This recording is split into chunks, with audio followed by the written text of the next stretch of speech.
Yeah. Oh my gosh, here we are again. This doesn't seem like the same old set. No, let me move just a tad there. There we go. Yeah, a little bit better. You wouldn't want the distance between my left shoulder and this bubble wrap to be any more than between your right shoulder and that pegboard. I always do that with my photos on eBay. They got to be perfect in every way. That's right. Centered. That's right. This isn't an eBay listing, but... Yeah, my screen's not quite as big as my eBay listing line either. It's kind of small. I can't really tell what's going on. Okay, 1, 2, 3, go. This is our question and answer session and comment session. We take your comments, questions, and we answer them. Yeah, it feels nostalgic. We haven't been here in a little while. We haven't been here for a little while. This is the middle of summer 2018. The last question and answer session that we did was probably 10 months ago. Yep. We've done 4 or 5 of them. They're all below. If you go through the videos, you could even search Q&A. Yeah, some of them are pretty fun. Pretty fun, yeah. Today on the Crazy Picker Life. Wait a minute. They failed it. Yeah. Today on... Oh, we're supposed to put a cut there. Yeah, now we're like those... Oh, should we cut it? No, that's all right. Okay, I was gonna say now we're like one of those TV guys when they start their show. They just have those fake smiles going for like 3 minutes straight before they say, "Okay, now we're rolling." They go, "Okay," whatever. They go into the news. They get the tears going. No, I just like when they're frozen with their smile on their face until they say they're rolling. Right. They're stuck in wait mode. Okay, now we're going to the news. Yeah. So welcome, fellow pickers and would-be adventurers. I'm Dealer. I'm Wheeler. And this is the Crazy Picker Life question and answer. So we left the show. I left the show. We left the show, but we kept picking and kept buying and selling. We moved from a commercial business location to our current house in-home business location. It's been about 9 or 10 months since we've been making videos. We're back for a couple weeks now. A lot of people welcomed us back. Right before that, a lot of people kept asking, where the heck are we? Yeah, just kept going, even 9 months or whatever. So on a good week, I probably got 3 requests, where the heck are you? Mm-hmm.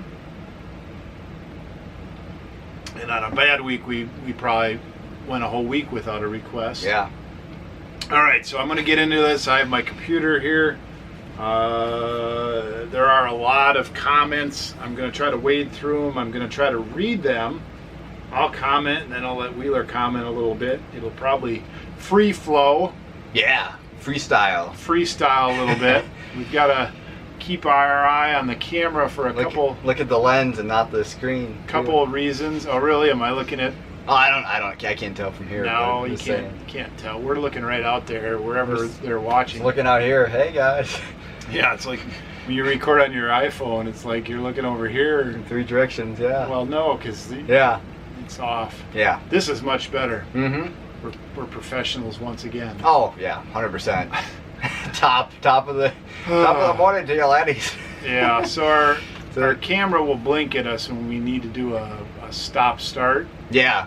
And then we've got to keep this reasonable because I have to edit a vlog and do a couple of other wind-down things, and then you still have to put it together. Snap some listings. Well, so far I have like 36 for the morning, but only, I don't know, 11 of those were actually for today. I kind of had some catch-up on Saturday. Power outage. Yeah, power outage kind of mulligan. Yeah, behind-the-scenes mulligan. Yep. Still going to get your shoes, though. Yep. Well, I did because I fulfilled it. Now we've made the month last month officially. Right. No more mulligans. Yep. Okay. I'm loading up for today. First question. I'm not going to mention names. You know who you are. Oh, it's man. not just the specific one, but the good ones too. Oh, wait. What does that mean? Real good comment on it. Finally, get over your tantrum. Yep. Here we are. You have good content. Some of the best in the picker sphere. I hope you keep it business only. I don't know exactly where you class that, but it's sort of like a backhand compliment. Is that what they say with those kind of things? Well, business only. I mean, it's a Crazy Picker business. Yeah, that's it. Crazy Picker our life. eBay business is crazy. You know, you don't have to agree with everything I say or my ideas, but I can put them out there. It's the funny thing in this world. Supposedly now, 2018, and it wasn't always this way. I've been around 50 years. You used to be able to put ideas out, freedom of speech, and say things, and people could agree with you or not agree. They could choose to watch, not to watch. They could not like you, they could like you, but nobody really told you, hey, you shouldn't say that. Keep it business only. Well, I mean, certain things maybe, but for the most part, yeah. It was pretty.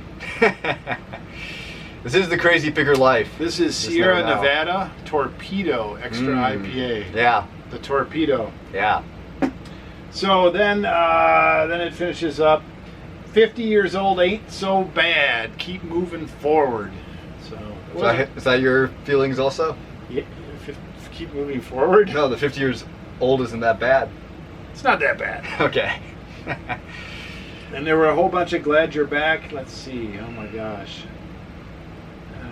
This is gonna slow it down. Yeah, I gotta come up with some sort of witty, I don't know, cutscene. What do they call that? Like intermission between questions, right? Yeah. I don't know much I can say on there, so I don't know.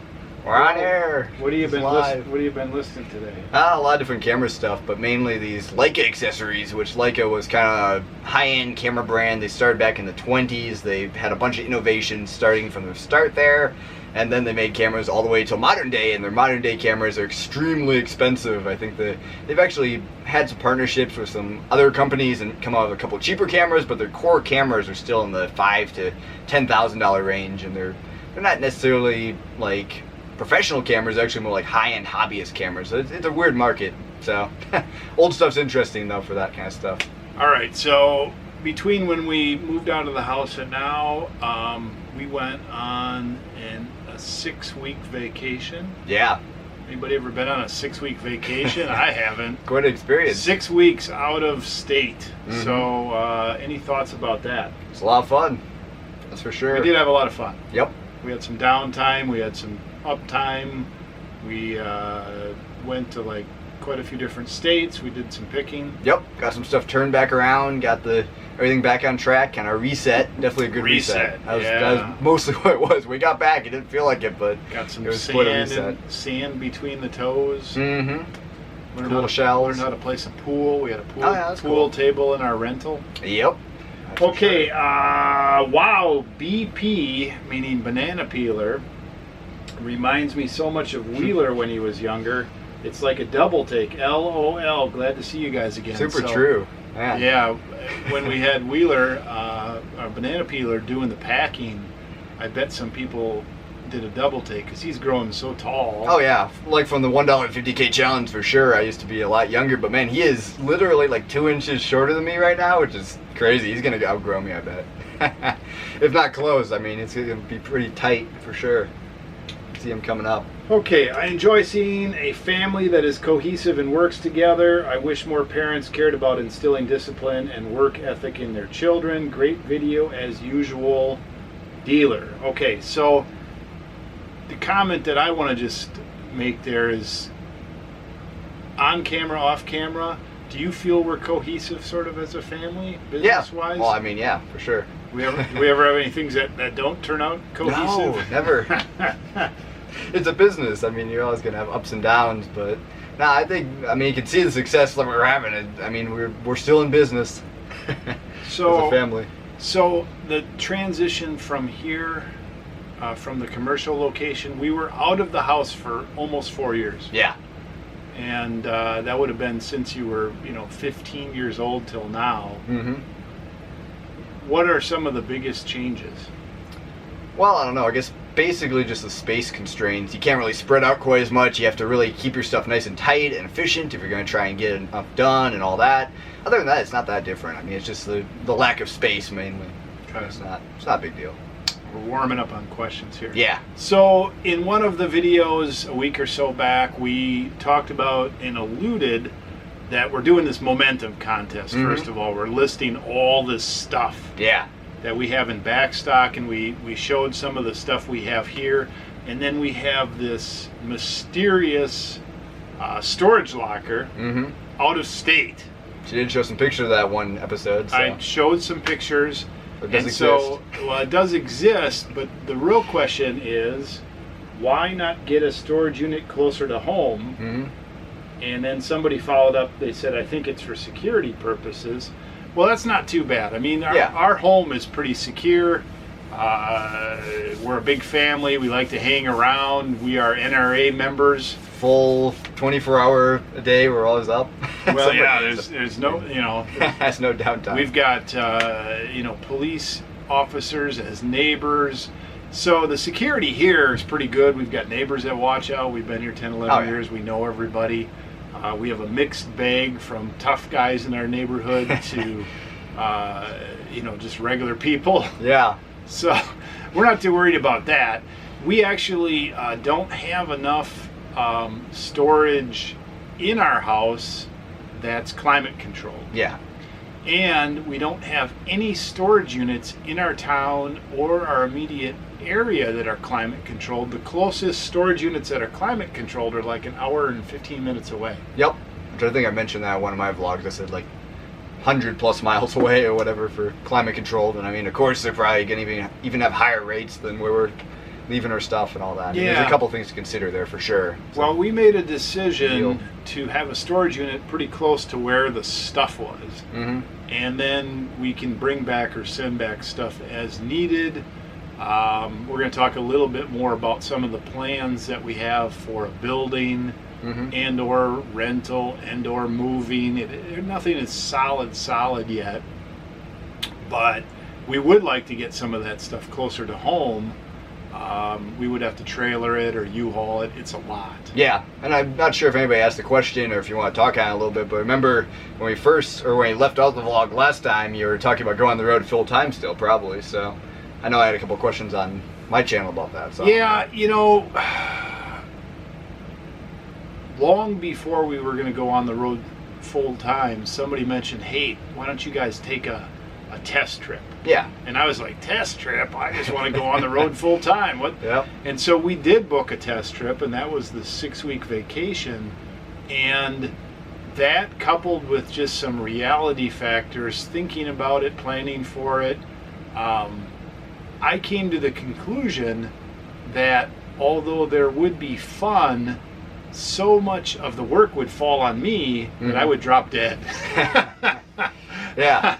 Because when you move into a new location, there's so much setup, so many things to sort out, especially if you're going to homeschool, have a big family with lots of different activities, have a business, mm-hmm. and try to fund all that. It sounded good on paper. It sounded good for a while. In reality, couldn't do it. Yep. It's possible, but it's kind of tough. Well, I wised up. Yeah, yeah. Now, do we like to go on vacation? Yes. The best vacations are vacations that are not business. However, when we do go on vacation, we fund our vacations, and we like to pick, and it doesn't mix out too bad. Yep. And so that's what we do. Yep. Okay, excellent puffer fish. Yes, I agree. That's a cool find. I mean, how often do you find a puffer fish at a flea market out in like totally landlocked United States? Yeah, that's landlocked. That's pretty crazy. Puffer fish are ocean going, and we didn't even find it near an ocean. Yep, I'm surprised we didn't find one in South Carolina or wherever there. In that area. Seems strange that you have hundreds of boxes of cameras and you have to buy one. Actually, I didn't mention that in my vlog, but I was thinking about that a little bit. Well, the thing is, when you find the deal, you gotta buy it. You can't just exist on everything there. You gotta add a little bit of spice to it. I mean, I think the question is about why would I have to buy a vlogging camera? No, that was on on that one you bought a camera at the thrift store or whatever. Oh, one day. I don't remember which one it was, but oh yeah, yeah. So why would I go out and buy a $5 camera that I could sell for $100? Yeah, exactly. That doesn't make any sense. Nope.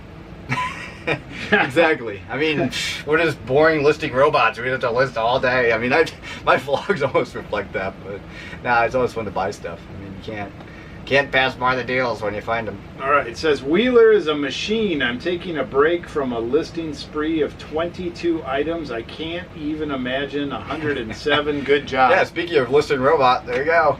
Well, So what does it really take to list 107 items in a 24-hour period? Or Yeah, it was a 24-hour period. It was a pretty long day for sure. It was a really long day. Oh yeah, started midnight, and actually I got up before midnight, got a few things done, got it all rolling, and then I started at midnight actually listing and ended next midnight. So yeah, it was a long day with a nap in there too. So Yeah. yeah.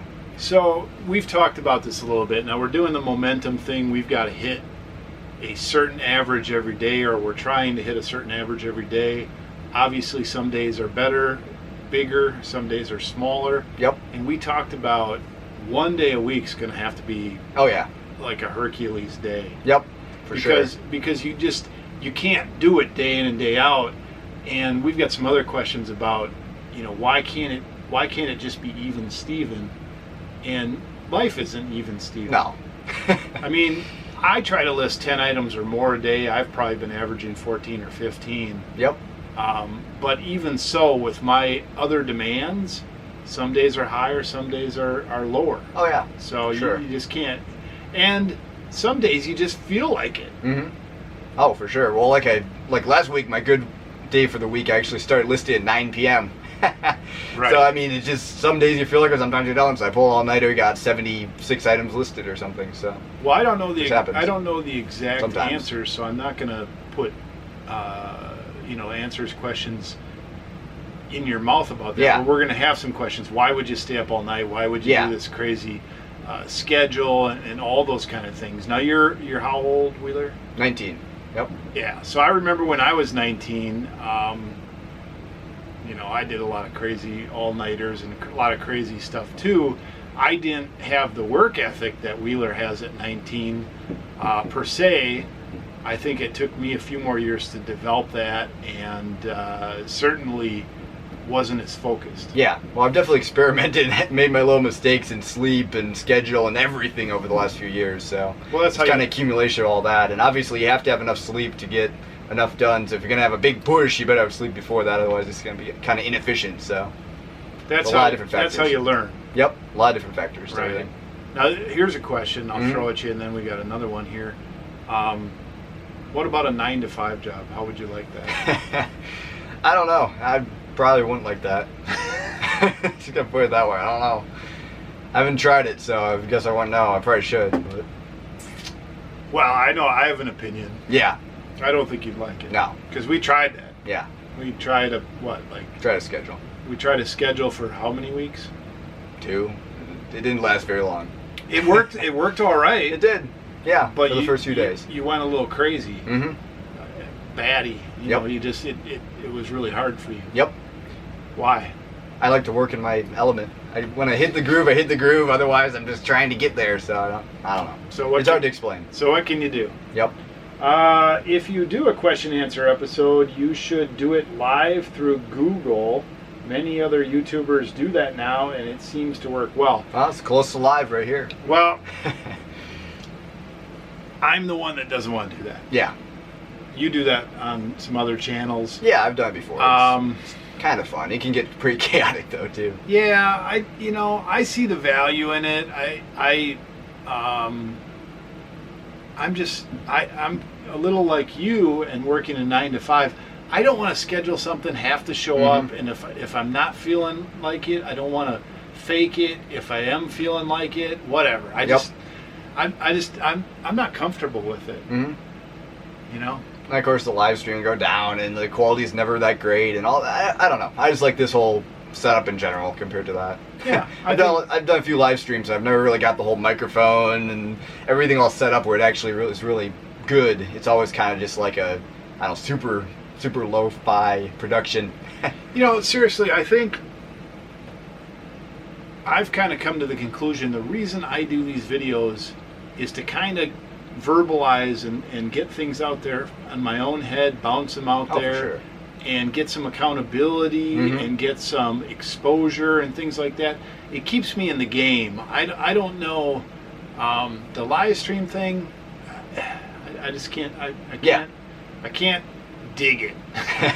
And don't blame me. I'm being straight. Keeps me accountable, keeps me sharp. I just like the whole vlogging thing in general. It's kind of like back when I used to do it, I kind of used it as a exercise to kind of flex my filmography and all that kind of stuff, muscles. But now I just kind of do it just for the same reasons the dealer does. I like it. It's fun. Okay, so here's a question. I will answer it first, and you don't need to feel any pressure to release any information that you don't want to, and I don't think it's that great of an idea. Do you pay Wheeler to list for you? No, I work for free. I'm an intern here.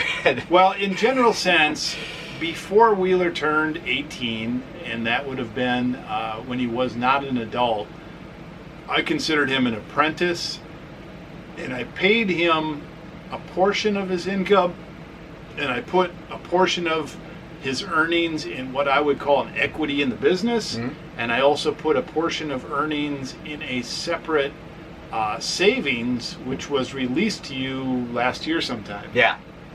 And it was substantial. Yep. And when he turned 18, we negotiated a new contract. He is an independent contractor. He works when he wants to, as much as he wants to. We have a contract. Yep. And basically you earn a percentage heavily weighted towards performance. Yep. Sales. So other than that, what can I say? His destiny is in his hands. Now, as we go along in the future, grow, add people to the team, those kind of contracts are negotiable. Yep. And I hope to turn over the business to you and your siblings someday. Yeah. Because I would like to semi-retire. I would like to actually be the one that's on contract in one way or another and just be part-time. Yep. Is that enough, you think? Yeah, well, I gotta learn to be the leader then. Unless BP's gonna be taking over, I'm not sure. Well, and or a team approach. Yeah. We're not sure how that's gonna work out. That's what I'm wondering. But yeah, I mean, it's not that you couldn't be the leader. Oh yeah. It's just sometimes some people want to be, sometimes people don't want to be. It takes some work for me to feel like I'm in control of all that kind of stuff. Yeah. Well, there's different ways to do it. Yep, for sure. Let's see. Okay, so there was a question about latest eBay changes, and I don't want to get specific in it because I've talked about some of the changes a couple weeks ago when this question came in. We've talked about promotions manager recently. Yep. We've talked about mentioned global shipping. Yeah. The newest one is guaranteed shipping, which, by the way, we're looking into. I'm going to look into that again. I think that it's stuck around long enough where I think it's going to stick, and we probably should do it if we can pull it off because it would give us a little boost. Everybody needs a boost these days. What's the other big change that happened? I don't remember. There's always changes. There's been little listing glitches and weird things that have been going on. I've heard people's picture disappearing, all kind of stuff. So I don't know. I don't know legitimacy / how much of that is actually happening, but it's definitely rumored / we've seen some of that stuff. So eBay is always changing, always evolving. It's great. Well, you know, if you think about it, eBay encompasses an unbelievable range of buyers and sellers. And so it would be hard to keep everybody super happy. Yeah. I mean, Camera needs to be reset here. There you go. We're on the reset now. I mean, there's different margins, but there are most likely sellers that are grossing $10 million a year on eBay. Yep. And there's sellers that are grossing a few $100s a month. Yep. That consider themselves regular sellers. There's buyers. I know a buyer that buys test strips from me regularly that has over 100,000 buying feedback. That's just crazy. Yeah, it's a lot. And I know what test strips cost. So this guy or gal, I believe it's a guy, must be buying $100,000 or more of test strips a month, and then he has some sort of resale channel. Yeah. You know. So in that way, we're just the middleman for the final Yeah, so Find a eBay's reseller. used a lot of different ways. There's a lot of different buyers and sellers. It's hard to keep everybody happy. That's it. The goal is to exist and thrive. Yeah, and that's what I was going to say briefly, is that I think the way that eBay's trying to go is trying to make it, first of all, more appealing to buyers, more appealing to new sellers, but just try to keep that new flow coming through and kind of make it more of a, I don't know, more people on the platform equals more sales in their eyes. So, yeah. however they're trying to do that, if it roasts the pro sellers and all that, that's fine, I guess. We do feel a little roasted by this promotions manager. The more and more I read about it, though, it may have been necessary for them to do that. They did warn us. I looked back. I saw some things about it. I don't always read everything. A lot of times they call me and want to tell me all these changes. They give me emails for all these seminars and all these things that you're supposed to do, eBay open, on and on and on. Yep. I don't always play ball. Yep. And, you know. Are you selling Manager Pro? We have a pro store. I mean, it'd be nice if they give the features that the pro sellers want to the pro sellers. But, I mean, what can you do?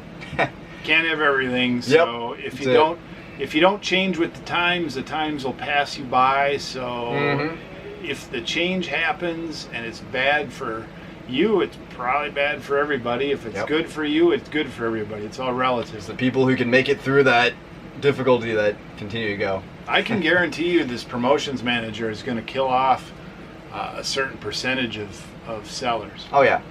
And that just means there's less pie for everybody else to eat. Yep, I guarantee you we weren't the only ones relying on the promotions manager, which we weren't relying on it necessarily, but I mean just the way we ran our business was kind of around it a bit. Right. So it's one of the parts. You know, here's a statistic. I just did our end of month, okay?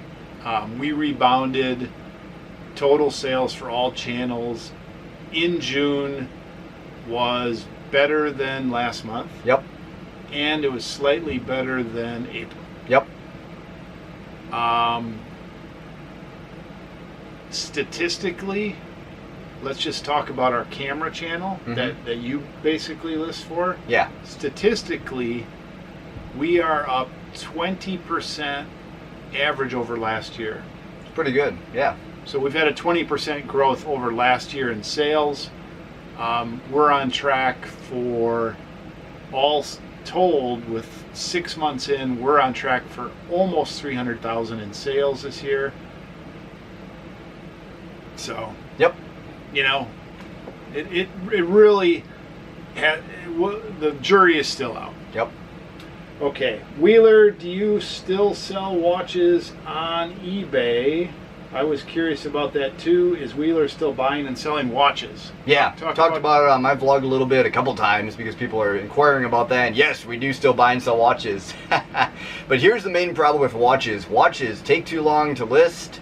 Usually the margins are, well, the margins are good, but usually the sell rate, the actual sell rate, and also the sell price is not high enough to compete with the camera stuff. And just trying to find watches, it takes away from our time and all that. So we do still sell watches, but we're kind of out of it for right now. Still have 200 listed on the watch channel. If the camera thing goes to Shishu, yeah, we could do watches. Yep. But, you know, it'd be nice to have a dedicated watch person that wouldn't get bored with watches. Not that to say that you did or would, but it'd be nice to have somebody that could get into watches like you know cameras. Yeah. Because when you're in the groove with something, if it doesn't drive you crazy day in and day out, like cameras, you pretty much still find stuff that you enjoy. Oh, for sure. Every day, yeah. Right. With all the crazy stuff we pick up. Yep.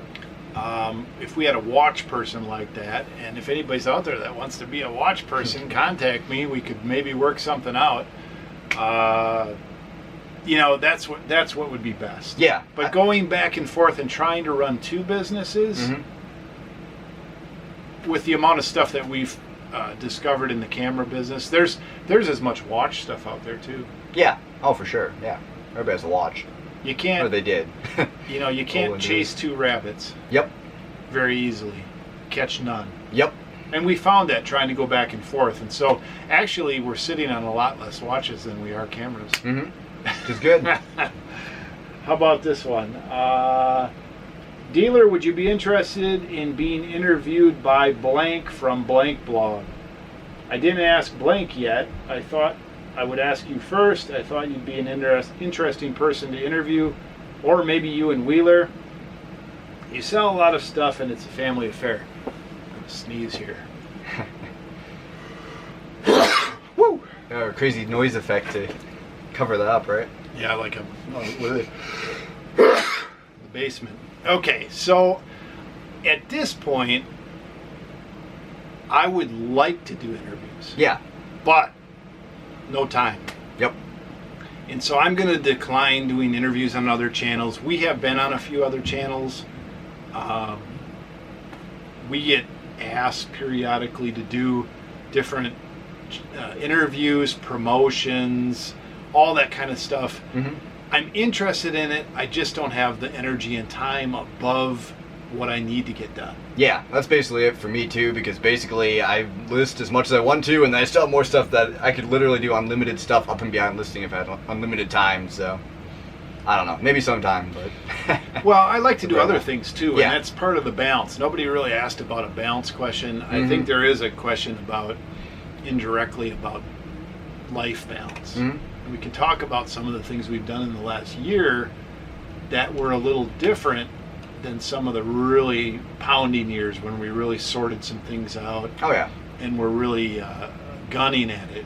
And part of that really was just sorting out where should we buy stuff from. Yep, for sure. We figured that out. Well, that would be another thing that you could discuss in the watch business is I've seen business models that work and business models that don't, and ours right now is up for debate in the doesn't work section, especially if you're trying to do it full time. There's no way you could it's sustainable in the way we were buying and the way we were listing and selling, so it's the same sort of thing there.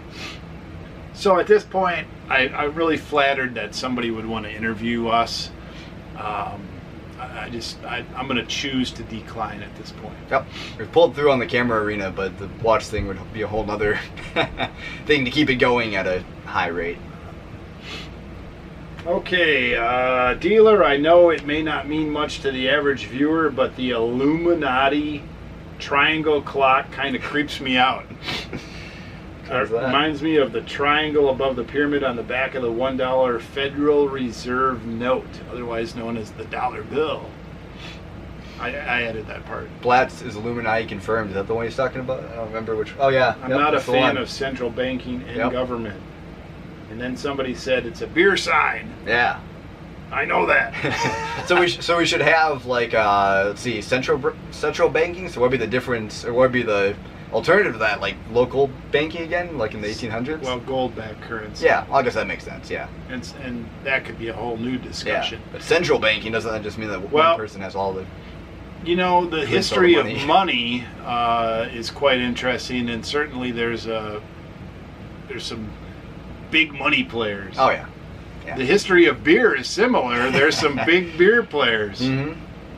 If Used to be the big four. We did we did some. Like we've done some investigating on some of these beer barons. Mm-hmm.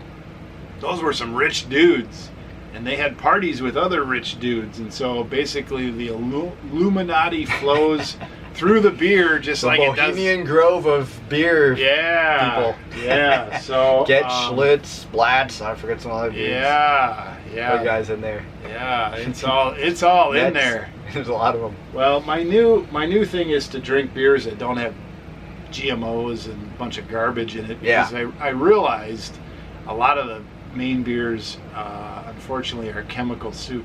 Yep. Not this one. Compared to the, I don't know, food regulations, food labeling, all that, beer is a whole different thing. Yeah, there's not as highly regulated. There's no funny business in pyramids and money, and there's certainly no funny business in our food or beer supply. No. Nothing at all. I mean, 100%. All right, let's stick to business now. Oh, yeah. Oh, man, we're getting off the track. Quick. Back to business. Business only. We got people encouraging us to keep the momentum going. Yeah. Okay, so a number of people said, hey, this momentum thing, we really like it. Yeah. We like the momentum that you're attempting to create in your business. Now, we're 2 weeks into it, right? Yep, that's it. Yep. We're just about burned out. Yeah. Hopefully not. You ain't seen nothing yet. Yeah. But, you know, momentum takes time to build. Now, we at the Crazy Picker Life are a little crazier and tend to learn surfing on like the 20-foot waves. We don't go to the kiddie pool, so... Yeah, well, my little brother Sam there, man, he started biking without train wheels on a full-size bike with no seat, so... Shows you where our families are, I guess, sometimes. Kind of a good analogy, I guess. Jump right in the deep end, start swimming. All right, this is getting a little choppy. It's okay. Yeah. You aren't mentioning your wife in any of the newer videos. Where is she? Oh, man. Why isn't she a part of the videos in your family like she was before? Oh, my gosh. Well, nothing has changed with my wife. Lon is very, very busy at work. For example, she just got through tax season recently, and her partner in crime that had been there for 20 years, she's been there 10, is going to quit here in a few weeks, and so she has to learn a whole bunch of new things. And so she has a career, and a lot of the filming that we did and do is during the day. We do not show certain parts of our house. We don't go into our dining room and our kitchen and our bedrooms and our toilets. And we haven't done a lot of things outside the business, so we have kept it pretty much business. Yeah. But she's around. I still try to get her to join the business. She's doing the books for the business. So what more can I say? Yep. As on board as ever. A little bit more. As on board as ever. Good idea. Is Wheeler still buying and selling watches? No. It's the fourth time I've seen that now. I wear a lot more watches and I collect a lot more watches than I actually buy for the business now. That's the way to go. Well, you know, people wonder about your watch collection, and maybe you should hire a bodyguard, but how many watches do you have? I don't even know anymore. And the funny thing is, I used to be, like, a lot of hobbies you get into, you get really into it. It's not quite to, like, the elitist status, but there's different levels of fan or whatever. I think I've cooled off on the watches a little bit. I look at my collection, I'm like, I don't need 80% of these. I have these 20 that I really like, and those are the ones I wear most often. So I have a lot, but the good news is kind of how it works. Many of your watches you bought so well. Oh yeah. That it's not like a lot of hobbies where, you know, at the end of the hobby you're like, oh my gosh, sunk cost. Which I do have something like that. Well, yeah, but I mean, if you sold all your watches, you'd come out way ahead. Oh yeah, for sure. So I'm going to sell a couple of them here because they're too rare. So down the road, just have your kids list your watches. Yep, that's how it works. Hey, raise a watch thing. I'll be old and gray and gone. Okay, we were talking early in one of the videos about promotions manager and some things that we had to do right before they changed it. Yeah. And somebody said you can bulk mark down your items up to 25,000 items. It's super easy. Yeah, I know how to bulk mark down stuff. I didn't know you could do 25,000, but I don't like to just mark down stuff to mark down stuff. We actually had a strategy where we would mark stuff down a certain amount if it didn't sell. Yep. And it was just part of a whole overall gears turning strategy to keep moving stuff out. Yeah, for sure. And I ran it for 3-4 years absolutely the same. And so when that changes out of your control, that's the big problem, right? Yep, which maybe it's a good sign to start a reset or start to refine a little bit, but yeah, it is a kind of a wrench in the works, as they would say. It's not the greatest thing ever. Okay, so there is some eBay hate out there. There's eBay panic. Every business venture job I've been in, there's always been people that underreact, overreact, all that, right? So here's a question. I would love to know your thoughts on the direction eBay is taking, digging deeper into sellers' pockets. Every time I work as hard as I can to stay top-rated plus, they take something away to pull me back unless I agree to put more money in their pockets or take more out of mine. Most recent free returns, as if buyers don't try to screw us enough. What say you, dealer? Well, Yeah. there's always two ways to look at it, and you got to take the positive attitude route. Otherwise, you will end up being angry. Mm-hmm. Because things are always gonna not go your way. Mm-hmm. Is that even a sentence? Something like it. Things aren't always gonna go your way. Yeah. I have been involved in probably, I did a video a long time ago, 20 different situations, job and business, in my 35 plus years of working, maybe 30 different things. And some of them I was involved in 5 or more years, and all of those always had daily, weekly, monthly, yearly challenges, some which just seemed insurmountable. Mm-hmm. And even I am probably one to overreact as much as anybody. I think age and wisdom has probably beat some of that out of me, where I'm a little cooler cucumber than I used to be. I don't punch walls like I used to, or Yeah. get all hot-headed or huff and puff or yell, or I used to do some of that in my younger days. Of course, you didn't remember me in my 20s. No. Wasn't around then. Yeah, I had some learning to do. And so if you think you're going to get through the game without a struggle, then you're wrong. Yep. And so remaining top rated plus, it's tough. The game changes, the playing field changes, the requirements change. Yeah, I don't think we are on Canada right now, are we? So I saw we were off that a little while ago. We I don't might know be the top details. rated. Yeah. I don't remember. But they got top rated plus. I think we have to submit scheduled return, scheduled delivery or something to maintain that. Yep. So, I can just encourage you to do what it takes. Set yourself apart. Know that it's no easier for anybody else.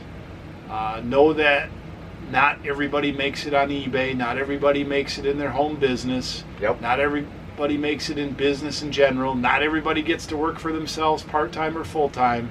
There's a lot of people in a lot of places in the United States and other places that got it a lot shootier than us. Yeah. So, suck it up. Either make it or you don't. You gotta decide to make it. But you've got a choice too. You got a choice to do it or not do it, to quit or go on, to submit or not submit, to choose one path or another, to say I've had enough or I'm going to keep going, whatever. Mm-hmm. Every day's like that. And I was pretty down at the beginning of the week with this stupid promotions thing. Now I could give a shit. Yep. And I'm just going to keep figuring out a strategy, test it, go for it. So I'm not trying to belittle the comment either. Oh yeah. This is just sort of tough love encouragement. It's gonna be a long Q&A. I can already tell. There's a good today. book out there called Attitude 101. Yeah. It's a good start. I need to read it once a year because my attitude goes down. That's my tendency. Yeah. Yours isn't. No, I'm always pretty positive. Yeah, you're more. I mean, whether or not I actually get stuff done is the problem. So, I might positive and happy all I want. I might have a little more reality factor. Yeah, probably. Okay, whoa. Here's a question. Do you think you can operate in the house long term, or are you looking for another building or some other solution? If I have to continue to operate in this house long term, I will go insane. It's probably true, especially with the amount of items we have going through. I mean, if you want to upskill this business any more than like another 10-20%, it's going to be rough. Well, yeah. I mean, I really liked having the other office. I don't not like being home. There are some advantages. I like my family. I love my family. I don't really like my house. It's too small for everything we do here. It's too old, too tight. too many ifs, too many possibilities, you know. Our basement flooded once. Yep. You know, we've got spiders. Yeah.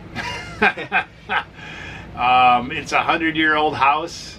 It's got different kinds of wiring depending on where you're at. Don't get me wrong, I'm appreciative of what we have.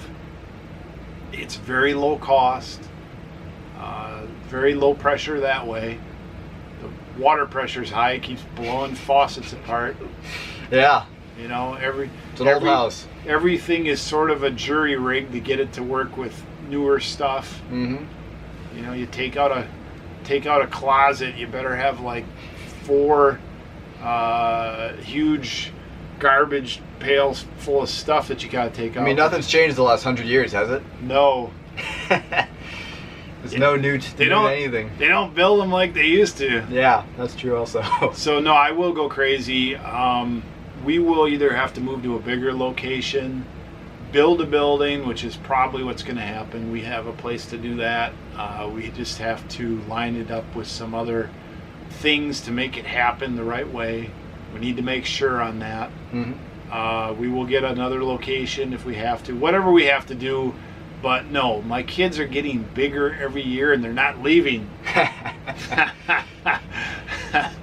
Not that I want them to, really, necessarily. But, you know, having adults around as opposed to having 6 kids, starting to have what I would consider, we have like 3 adults around besides Lana and I now. Yeah. And the next one is right behind them. And the 2 little ones, they want to be adults. Yeah. So, yeah, this house gets smaller every day. Yep. That's how it works. What do you think about that? I agree, for sure. Like, man, I've never had to clean my office so much and be really conscious about if I want to be efficient, get enough listing done. I actually have to do conscious efforts to really keep the whole area tidy enough to get it going. It's kind of funny. Small office, for sure. Yeah. Everything about it is space conscious. Now, will we appreciate it when it changes? Has it taught us some things? Does it make us do some things more efficiently? Absolutely. Good experience, yeah, for sure. It's a good experience. It is so much different than when we were here before. Mm-hmm. Oh yeah, we learned a lot from the being out of the house just as much as we do being here. Yeah. Was the transition from there to here pretty smooth? Yes. Did we have to retrain ourselves in some areas? Yes. This momentum is sort of about that. Mm-hmm. I, for one, got sort of comfortable and lazy being here. Yeah. I stretched a little bit. You don't want to admit that? No, I don't know. I think I've had my ups and downs all the way along, but nope, I don't think there's too much. You can make it work, but it's definitely tight. It's like being on the road full time. That would be worse. So that's what we're thinking there. Well, and that wouldn't necessarily be worse, but that was a whole different ball game. Yeah. Now the on the road thing, I'm hoping to put that in motion down the road. I haven't given up on that dream. It's just I don't want to take everybody with me. Mm-hmm. At least as dependents. If everybody wants to come along and they got their own rig, their own tent, their own place, their own responsibilities, that's a little different than having to have everybody in the same rental. Yeah. Whatever. Mm-hmm. So we also realized in thinking it through and going on the road for a practice trip and doing some of the traveling that we do, that although it's fun to visit places, we really have a sweet location here. Oh yeah. In a lot of ways. Very relaxing here. Oh, for sure. It's any bigger city is just so much higher paced and everything else. I mean, it's pretty crazy. Yep, for sure. I mean, there's a lot of opportunities there. Don't get me wrong. Like, I mean, there's a lot of garage sales, a lot more picky opportunities. That kind of thing. I kind of envy some of these guys I watch on YouTube who can go out to garage sales 5 times a week or something, or thrift stores, or all this other stuff. But some people can go picking any day of the week. Mm-hmm. We can't do that here. Yeah. Not very easily. We would have to drive. Yeah, it'd be a little bit different. Yeah, I mean, Yeah, I mean, if we go every day of the week, it'd be the same place every day. Mm-hmm. I've been to the same place 3 times in 1 week and have pulled 3 things out of there 3 days in a row. When I go to this one thrift store that we have in town, if I pull something good out of there, I'll go again that week, because sometimes some of the stuff that came in that ended up on the shelves keeps coming in. Mm-hmm. But that's a whole different story. Yeah. Sell the Schlitz sign. Which one? Now, I used to have more Schlitz signs. I did sell some of them. Yeah. Whoa. Dealer selling his beer signs? Well, what has happened to the they didn't all fit. I still have like this one behind here. Yeah. I have a couple behind here that I don't even... The pains of downsizing. I don't have a place for them. Yep. And, some I've had to make a place. I did buy a couple since I've been here. Yeah. So... But no, I like the Everything's always moving. We're not hoarders here. No, right. Oh, item sold. Original box only. There you go. Sold a box. Ooh, that sold for $60 or whatever too, probably. A box for $60? 40 to 60. I don't know. It was somewhere around there. Yeah, rare one.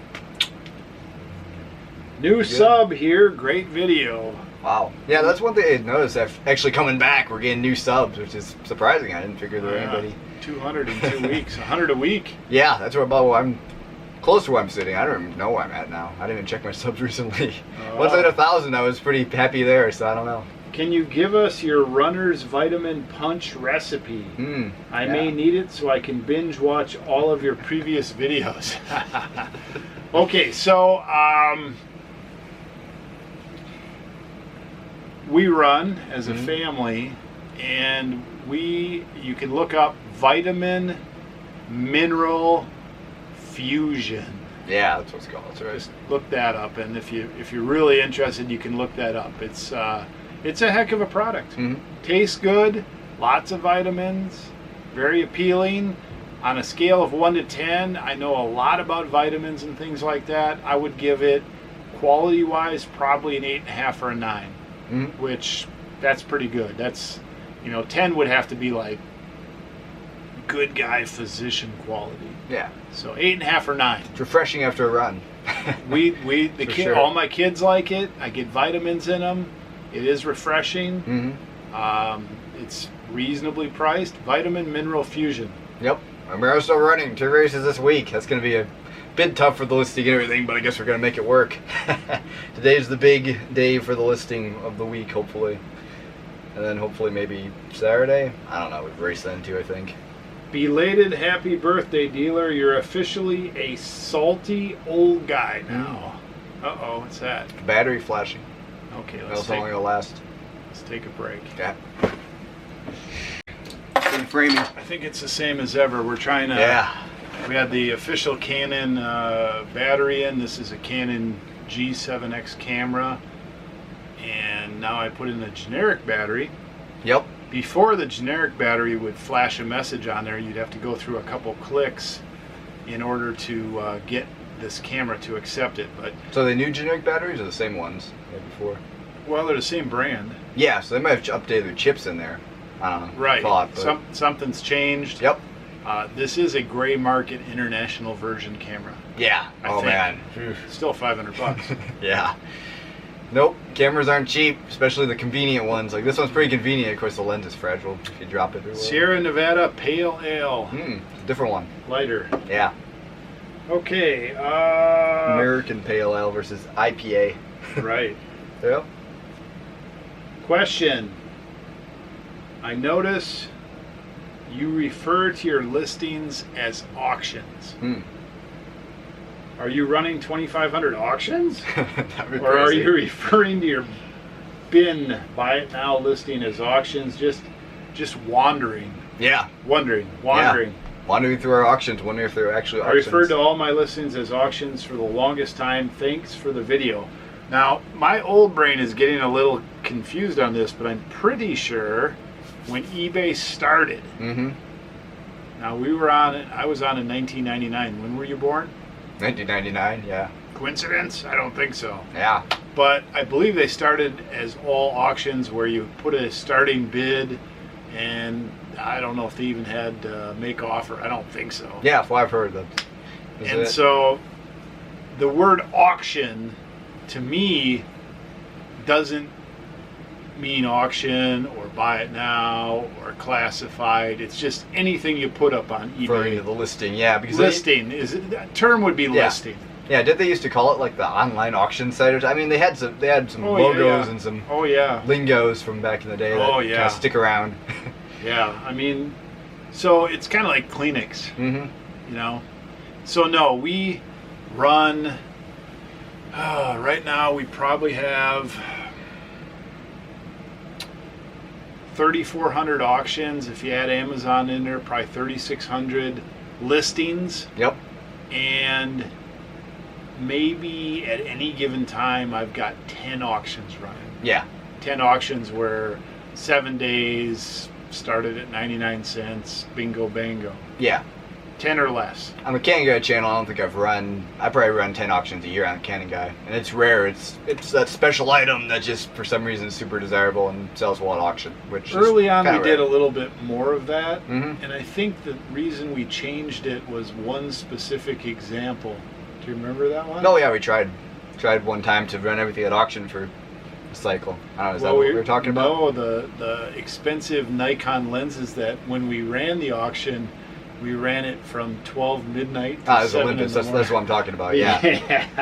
Well, we decided to run everything at auction one time, but we weren't very good at auctions, so kind of threw everything out. But, I mean, we sold some stuff for above market, and most of it was below market, so whatever.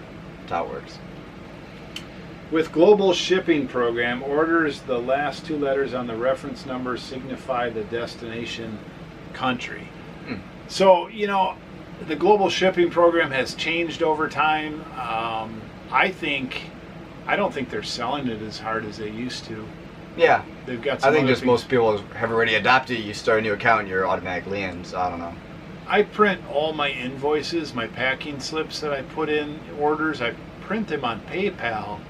And PayPal, most of the time, when it's working properly, which is most of the time, when it prints the invoice, even if it's a global shipping, it'll actually print the actual address of the person right on it. Yeah, okay. So you can tell what country it's going to. Yeah. But if you look at the eBay order info, it'll just have the global shipping. Yeah. So that's interesting too. So you can tell, but I didn't know it was into the reference numbers like a 15 or 20 digit number. Yeah, that makes sense.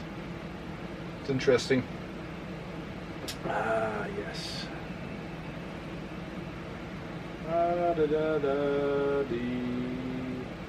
Oh, poor Wheeler. Yep.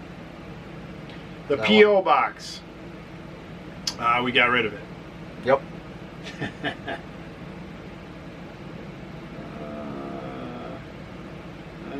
So we did a couple flashback videos when we first moved in here. Not much to say about that. Yep.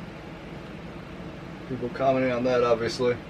Kind of interesting how much changes in, I don't know, 8 months, 7 months, however long ago that was. It's kind of crazy to realize there was that much that would change. And all the age of the kids and all that. Okay, so this comment says you could have had a nice building on your property for your business. Well, yes. So to build a turnkey building on your property where you can do business sounds good on paper. It is not that easy out here or anywhere, because a turnkey building is huge money. My overhead, even though parts of it are reduced, with 6 kids, homeschooling, which by the way we pay taxes on school system and have to buy school stuff. Yeah, that's great. Yeah, it's expensive. You know, I don't have a couple $100,000 just to throw at a building. I've got some other things I've got to do. So it has to be strategic, which means I have to get involved, or we have to get involved with the actual building process. There's a number of steps that you got to go through, and you better darn well make sure that you want to stay in your house if you're going to build a building next to it. Oh, for sure, yeah. So we have been talking, Lon and I, my wife, do we want to stay here? What's the long-term plan? You know, are the kids going to work the business? I'm not working the business forever.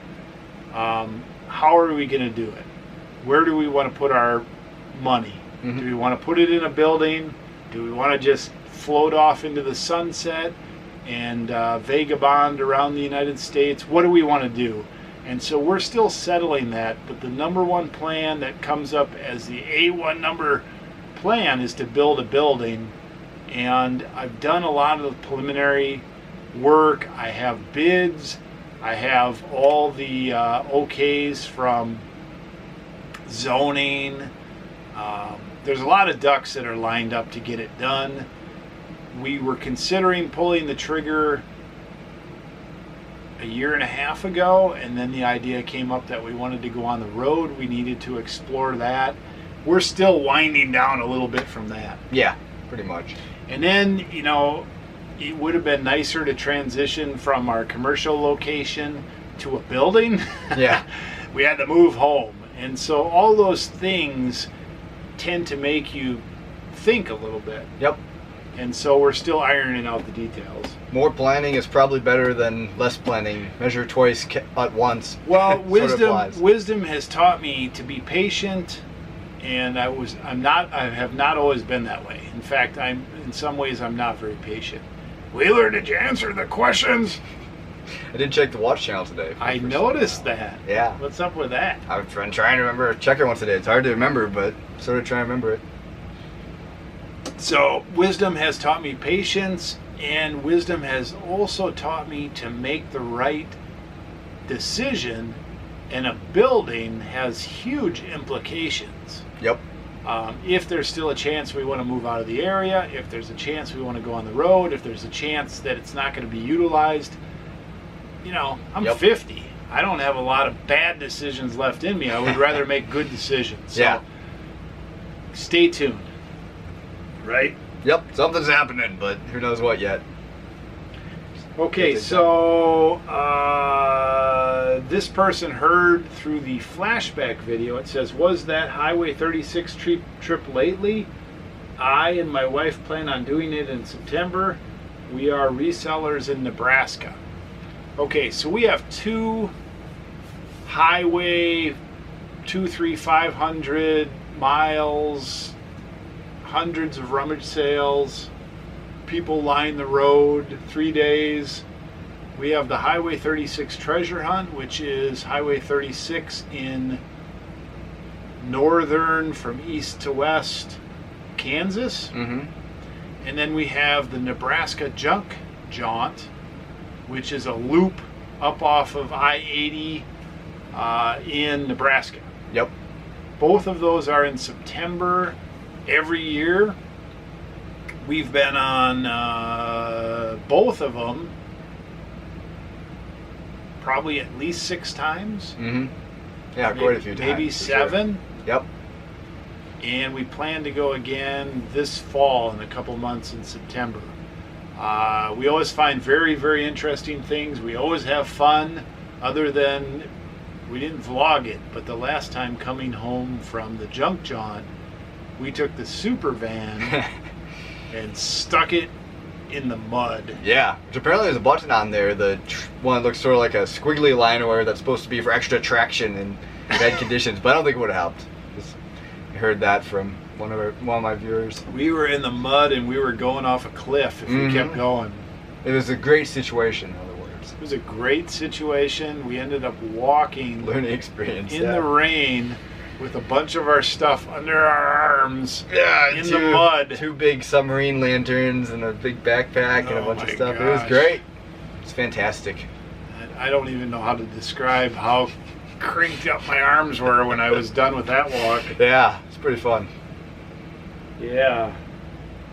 Supervan made it through. Yeah, it did. It had to stay out there for a week, though. Yep. That's another story. Mm-hmm.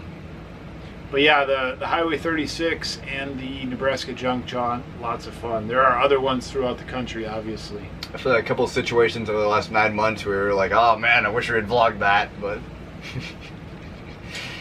What That's how it did works. you and your wife get your degrees in? Good discussion about sourcing and living life and talking to your kids about education and working. Glad you guys are back. Thanks for keeping it real. I have a 6-year degree in industrial engineering, a bachelor's in industrial engineering, and it took me a little while to figure out I was not a mechanical engineer. I changed majors into industrial engineering. Also played a couple of years of college basketball in there, and did a 6-month plus a summer what the heck you call that, co-op, where you work for a company and really learn if you're on the right track. And that's part of the reason I switched to industrial engineering. Graduated in 1992. My wife Lon graduated 1 year before me, even though I'm 1 year older than her. She took the 4-year program and did it in 4 years rather than take the full 6 like I did. She has a business administration of some sort degree, both in Wisconsin. Hmm. I have a degree in cameras. I've been learning it for the last 10 years. You have a PhD in Still cameras, going. Miller. Yeah. Still have Maybe- stuff to learn. Maybe you could wholesale some of the merchandise out to other sellers. Talked about it like a long time ago. I think in previous Q&As. Some other Well, stuff. Let me tell you this. If I could just be a picker, Mm-hmm. I would love that. Mm-hmm.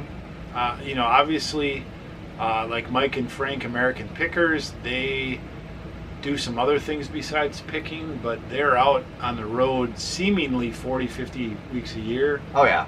Between 40 and 50 weeks. They're out there a lot. Yep.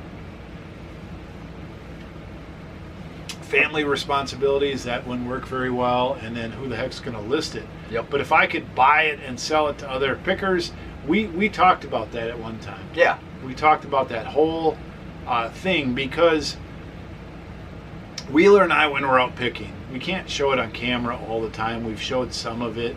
We've talked about some of it. We're both people persons. We're both good negotiators. We're both attentive when we're talking with people. We're both win-win. Mm-hmm. We're both hardcore. We like to go from early till late. A little bit less so lately, hopefully. Well, we play good cop, bad cop. Yep. We like winning. Mm-hmm. We like buying. Yep. So we would be good at that. Like picking, we like scores. But Like a lot of aspects of the buying side of things. what would be the value in us selling off some of our camera stuff? Nobody would want it, Yeah. because That's we part of it. wouldn't be able to make enough money wholesaling it to somebody, because it takes a specialty person to list it. Yeah, and the interesting thing is we do wholesale out certain items, but it's the minority, like the parts camera body lots, the Polaroid contacts we've had in the past, and a couple things like that. But I mean, for the most part, it just makes a lot more sense to list ourselves. Well, and really, we do, like you said, we wholesale the parts cameras out. There's a lot of people who buy parts watches and cameras and fix them. Yep. There's a lot of people that buy things in foreign countries from us and resell them. Mm-hmm. There's a lot of people that buy for collectors and resell them. So we are a Yep. middleman in, I would estimate, 30-40% of, Oh yeah, for sure. of it anyway. Yeah, and the interesting thing is a lot of even the full price stuff goes to camera repair guys who are repairing a camera for somebody, and they need this lens for it or something, Right. and the person that they're repairing it for is going to pay a premium on top of even what we sell it to them for. Right. What we sell it to them for. Right. So Interesting. it's a complicated Mm-hmm. market, but yeah, no, I don't think. For the next Q&A, what are your thoughts on drop shipping, even doing it on a small scale level? Have you ever tried it? I've been watching videos on it and more or less get the concept, but it almost seems too good to be true. Well, I don't have a lot of first-hand experience in drop shipping. I went through a period of looking for something to do when I moved out to Kansas 11 years ago. And drop shipping seemed very appealing. I made a website on air purifiers, and I did do some links on there that were paid links where somebody would click on it and go to somebody's site and buy something. And if they did buy something, I'd get a kickback. Mm-hmm. And some of those kickbacks were $50, $100 a click. Oh yeah. The website that I made took me 6 months to make, and it was very informative. And so I was giving value and information. People trusted the information. They clicked on stuff, and that's how you got the clicks. Now, regular drop shipping, the problem is, what's stopping 100 people from doing it? And what I've noticed about it is, when I researched it, was you'd have an item, and then you'd have 100 people selling that item. Yeah, I was going to ask a little bit about the whole drop shipping thing. Isn't that like where you buy stuff from China in bulk and then try to resell it onesie twosie? Sort of like that? Is that sort of what that is? Or no, I'm sure there's a few different ways. There's different ways to do it, but one of the ways that's one that's popular right now. Is you have an agreement with somebody to sell their stuff. Yeah. You advertise it, and they ship it. I see. Okay. But the problem is, a little bit different. People want to charge you for the information, which is not a good idea. Here's the only way I would do drop shipping. The absolute only way I personally would do drop shipping to eliminate the competition.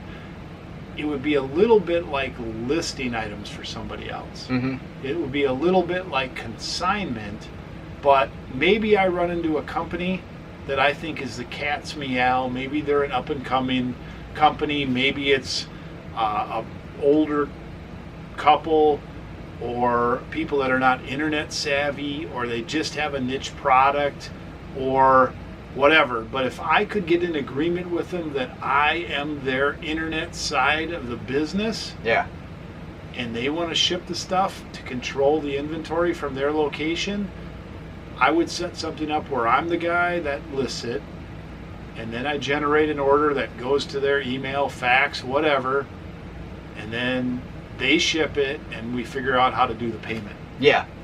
That's what I would do to lock it up. I would never buy one of these courses or information that says drop ship like crazy. You know, it's easy, all this stuff, and then pay money for that, and then pay like a membership, and then like get into the drop shipper club, and then you got all these things to choose from. And when you put them out there, it sounds great, except you find out that you and 20 other people did that, and you can't drop the price so much that you can't make anything. Exactly. I find some of that stuff interesting. Like, I've actually ordered things off eBay before, and it's come in an Amazon box. Obviously, I bought on eBay, they bought on Amazon, shipped it prime to my door. It's kind of interesting, but yeah, I don't have a lot of experience with that kind of stuff. I've seen a lot of different business models. That's actually an interesting business model. Mm-hmm. Is some people will look on Amazon. Yep. And will sell stuff on eBay, but they don't actually have the inventory until you buy it. Yep. So you buy it, pay them, they pay somebody else to ship it to you. Let's say somebody that's at $18 prime on Amazon, if they can charge $25.99 on eBay, no hassle, $6 or whatever. So. Right.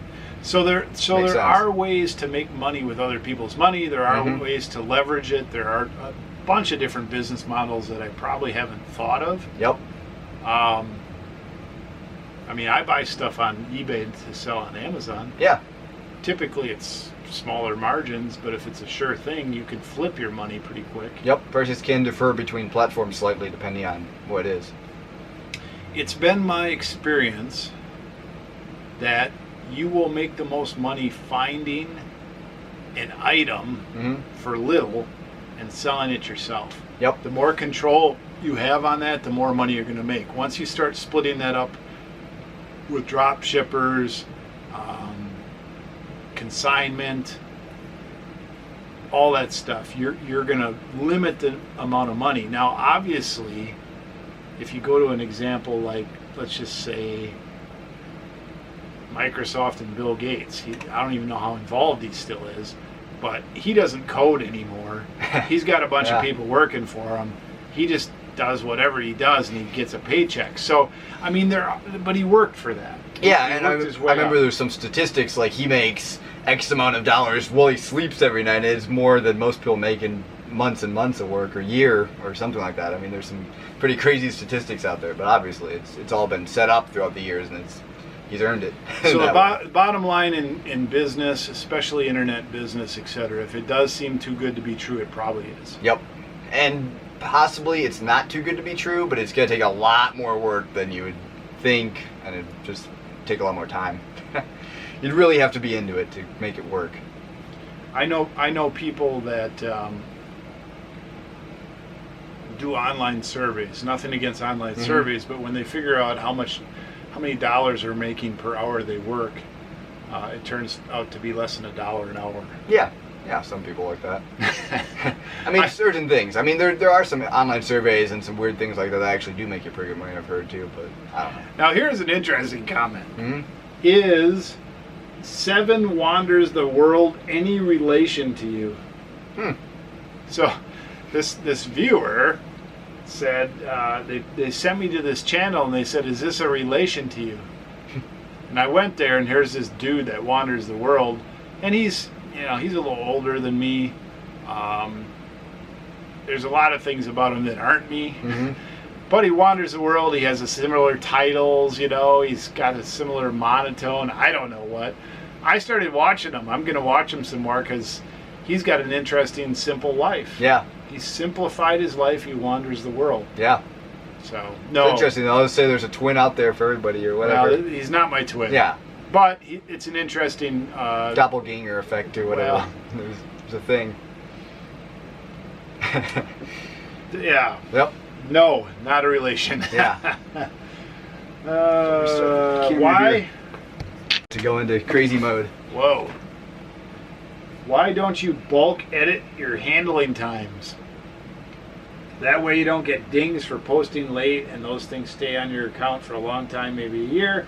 Most of your customers wouldn't even notice that you had a longer handling time and would still buy, but it keeps your account nice and clear with no black marks against you. Good point. I've done it. We would go on vacation.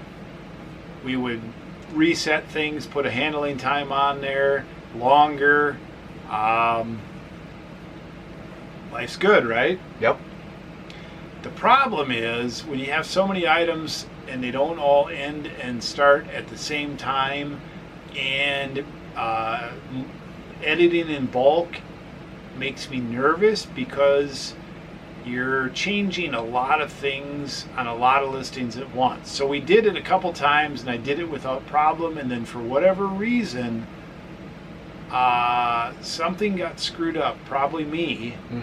But a bunch of our listings, instead of being standard 10-day listings with the right handling time on them, a bunch of them got stuck. And I didn't notice it in time, and I think it cost us top rated seller. Yeah.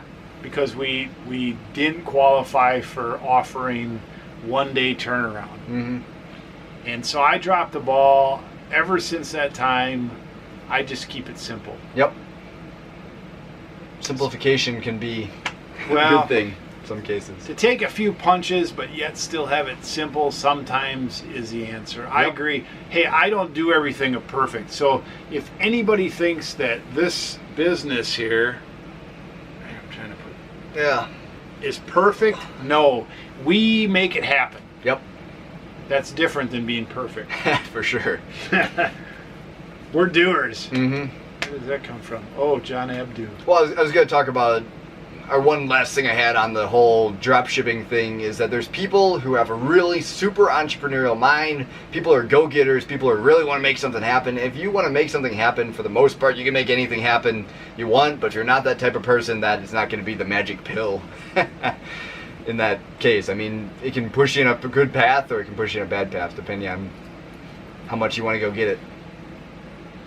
Yeah. A lot of business models can work for a lot of people, but there's always that you factor in it. Well, and some people might say, well, dealer, how come you don't sell $1 million a year? Yeah. How come you don't blow this thing up and hire employees and sell $10 million a year? Well, show me the path. Show me a model. I see some big sellers and stuff out there. And we've talked to some of those big sellers, and some of them, they have varied amounts of success in hiring a lot of people. Well, you know what it comes down to, and you won't be able to articulate this necessarily the same way as I would, but I like to do things the way I like to do them, and what comes out the other end, I take responsibility for, and that's what we do. Yep. So I like to sit here and work and have a pale ale. Yeah. Couldn't do that at McDonald's. Doesn't really relate to anything, but... Right. Okay, so here's an interesting question, as if the rest of these weren't at all. No. How much do you think your backstock is worth retail? Do you currently have enough on hand to make $200,000? Well, so I've thought about not only this question, but I've thought about the question of how much we actually have. Yeah. And we've done the math. I've multiplied boxes times X dollars. I've counted boxes. I've paid attention. When we sort 50 raw inventory boxes down to 25 totes, plus a bunch of sort of lot up stuff. I've paid attention to all that. And the more I do that, the more I know we're doing the right thing. Yeah. Because we turn a certain amount of money into a bigger amount of money regularly. Oh, yeah. Oh, for sure. So we've got that down. But do we have $200,000 in backstock inventory? The answer is yes, but I don't think it's all here. Yeah, that's the deal. I think some of it is in our storage unit.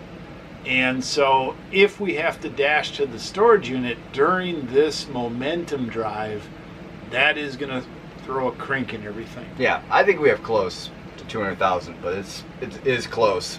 We have a lot of stuff here, and we also have a lot of stuff in the unit. We have more stuff in the unit than we have total here right now, which is crazy. Well, yeah. Because we have a lot here. Yeah, we have 200, 300 boxes in the unit. Yep. It's insane. It is. It's crazy. And there's good stuff there, too.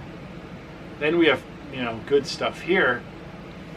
But if you want to come and rob us,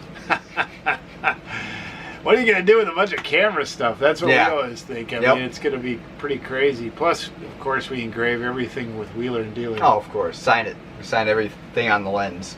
The lens is the best part. Laser tattoos, non-removable. Yeah, well, we have those stupid Walmart things that have to clip off, and you can't get those things off or they whatever. Shoot ink all over. Oh, yeah. We got ink packs and everything. I mean, you don't want to mess with our items. They're all well secured. And if you come in, we'll probably negotiate you down to coming over for supper. Yeah. So you come in the door with your mask on. Hey, Wheeler Dealer, give us all your camera stuff. Get some merch and a signature. Right. Get out the door. You be on the Crazy Picker life. Cameras are rolling 24/7. Yeah. Well, there you go. You could have a on-camera cameo. So don't come and rob us, but if you do, you're going to be on the vlog. Well, yeah, we've got security cameras everywhere. Yep. Like everywhere. Thousands. I'm curious, what duration do you run your listings? Well, it depends. Yep. Pretty much. 10 days for all the camera stuff. Well, our main camera channel, meat and potatoes of the business right now, 10 days. Watch channel is all 30, if I remember correctly. Yeah, 30. 30 on all my Northwest Kansas stuff, which is a little bit of everything that makes money. Amazon are good till sell. Lots of camera stuff is typically auction or 30-day listings. So 30-day listings are the norm, except for the camera stuff, which we've been selling 10. Now the pressure is to put those on 30-day listings so you can run sales. Yeah, apparently so. So I haven't decided on that yet. I still feel if you do 30-day listings, there's a convenience factor, but you don't get the start, hey, here's some new items, and then 10 days later, stop. Oh, my items are going away, maybe forever, you better buy it. Exactly, yep. So, curious, what all you did for marketing to get your test strip leads. Thinking about doing it for a different product. Great video. Well, I did a video a long time ago, and it's funny that I don't really have a catalog of, hey, just look up daily clicker. Can put your little daily picker life, you know. linker thing right there or whatever. 170 or something like that. But the basis for my test strips are classified advertising. I buy test strips. I had them call a phone number. They called the phone number. They got some information. They decided to sell to me or not sell to me within my guidelines. I sent them a mailer. They put them in there. They send them to me. I send them a payment. Yep. And I actually used a call center for a while. I did have advertising going in like 5 or 6 different states.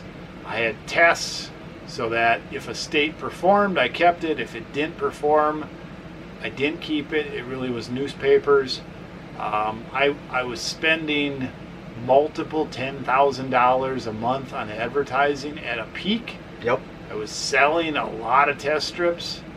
Does classified advertising work in newspapers? Heck yeah, for certain things. Certain things for sure. Anything that would be more related to the older generation and all that. I mean, they're still reading newspapers. That's how it works.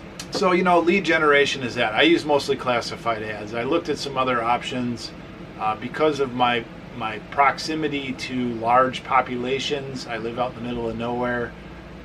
Meeting people didn't work. However, I do have some clients in the area that I buy test strips today, and it's been 5-6 years. And every 4-6 weeks, you know, ka-ching, they bring me some more.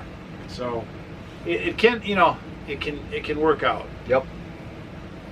Why did we change? Well, I'm in control of the business model. Yep. I changed because I wanted to include my son in the business, and of course it took off, and here we are, right? Yep.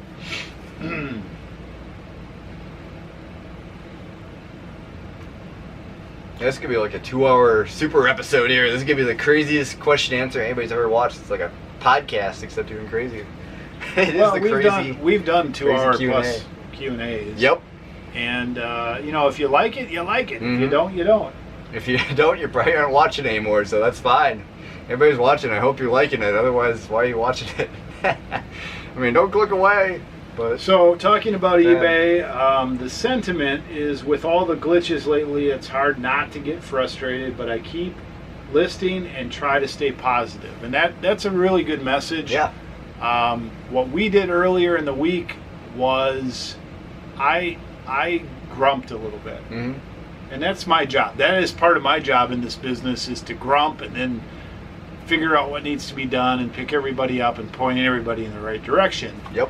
A few days after I grumped a little bit, I just realized that all we need to do is keep listing. We're going to do the momentum thing to the end, the best we can, and then we'll pick up the pieces when we're done. Yeah, exactly. Tweak a few things here and there, but keep the business running, but picking well, everything that's going, buying good stuff, listing a lot, solves a lot of problems. Oh yeah. Yep. Right? Exactly. Like, keep the business running, make the small tweaks you need to keep it going, but just keep the stuff going up there and you'll keep selling stuff. I mean, know when the major change needs to be made, but right now we've made that decision. That's to keep going. That's how we're going. So yeah, I released those videos, and I got a lot of, I vented a little bit. I got a lot of venting on the comments. I understand it. Yep. And I was seeing get a lot of thumbs down, so a lot of people share your sentiments on those, for sure. Do not abuse the feature. Lots of people explaining this thing. Yeah, very helpful comments on some of the things, like the listing, how you can actually get to the old original listing. That's good. Okay, so it says, no guys, you all could be like American Chopper guys. Paul Sr. would be you, dealer, and Wheeler is like Paul Jr., and you can't forget Banana Peeler. He's like Mikey, always keeping things lively. Happy to see you guys back doing videos. Yeah. Well, I got to get the handlebar mustache going, like Paul Sr. I miss that show. I used to watch that a lot. I like that. I mean, all that yelling back and forth and all that crazy stuff. I think I need to build up. He used to be pretty massive. He got kind of old there. But yeah, I hear they're actually making a show again. Yeah. Did you ever watch American Chopper with me? I've definitely watched it before. I A little don't bit. remember that much about it. Well, if you're Remember Paul, if you're Paul Jr., you got to bulk up a little Oh bit yeah. too. Cause I need to work on that. Yeah. Those guys are bulked. Mm-hmm. You know, I'm not much Motorcycle dudes. not much into the motorcycle thing, but you know, I get it. Yeah. I get it.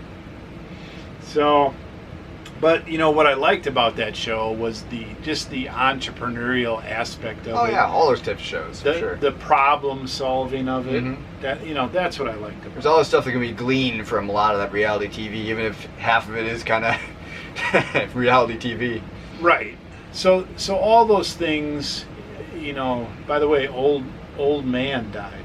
Oh, he did. Yeah, I thought I heard about that a little while ago. From Pawn Stars. Yeah. But Interesting. all those Yeah. shows, even though they're staged to some bit, Mm-hmm. I mean, our show is staged to some bit. I I mean, we don't just give away everything. We don't just have like a 6-hour rolling everything. I don't show everything. Shoot. Yeah. Yeah, I mean Yeah.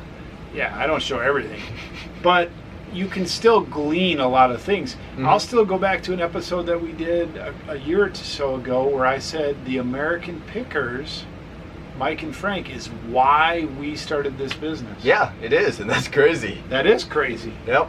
That, and also Mom used to go to all these garage sales, and I tagged along with them, and then I started finding that you can resell stuff from garage sales, but that was also some part of it. But American Pickers was a big motivation for that, for sure. It's just funny. It's always a start. All right, I'm just going to read this one. I don't know if it's going to lead to a question or not. I'm pretty sure the sold item tool has changed because eBay purchased Terapeak a while back, and supposedly eBay will be implementing the Terapeak software into the eBay platform. Interesting. I think for store owners, but don't quote me on that, I've paid for and used Terapeak for 5 years now. It's very valuable software, provides an advantage if you list in competitive markets. With your vintage niche, it also is very valuable for pricing odd items. Da da da da da da da da da da da da da da. So, I actually used Terapeak probably in like 2003. Wow. If that's even possible. Yeah, it's a long time ago. You know, I was selling DVDs, and it was a competitive market, and I wanted to have every edge I possibly could. I wanted to have data. I wanted to be the person that was 1 cent below where I needed to be. We've had Terapeak before. Oh yeah. And No, we did. what's the other one we like? We had Optiva and WorthPoint. WorthPoint is another one. Yeah, we've tried a few different things. You know, when we're out buying stuff, the most exhilarating way to do it, Mm-hmm. and the most exciting way, and I find out our results usually are pretty good, although I still look stuff up on eBay Yep. sometimes, is just go by the seat of your pants. Certain places though, like Nebraska, I mean, you can't get internet reception 80% of the places up in the middle of nowhere. It's crazy. It's no man's land for sure. It's pretty crazy. Well, So- okay, so Someone I have to do it. in the last 7-8 years, how many money-losing badass mistakes have you made? How many exactly? I mean, I don't remember. I have to think. I kind of ignore all that stuff and just keep going. I guess that's the easy answer because I don't remember half of it. I've probably made 5 or 10 really bad selling mistakes, and by really bad, if you added them all up, it'd be $1,000 or less. Yeah. And during that same 7 years, we've probably sold $1.5 million to $2 million worth of stuff. Mm-hmm. So percentage-wise, Yeah. And of course, that goes up on the learning board. You learn a little bit from it. You almost get as much knowledge, worth of knowledge out of that as the 1,000 you lost. now does Not that quite mean that much, does that but- mean I haven't bought something for $5 and I opened it up and it was corrosion, Mhm. and I'm like, okay, I could sell that for 10, clean it up, explain it, Yep. throw it out. Yep. I don't really count that as a mistake. No. If I did, I'd probably have like 5,000 mistakes. Oh, well, if you're saying 10 total, yeah. Yeah. That happens.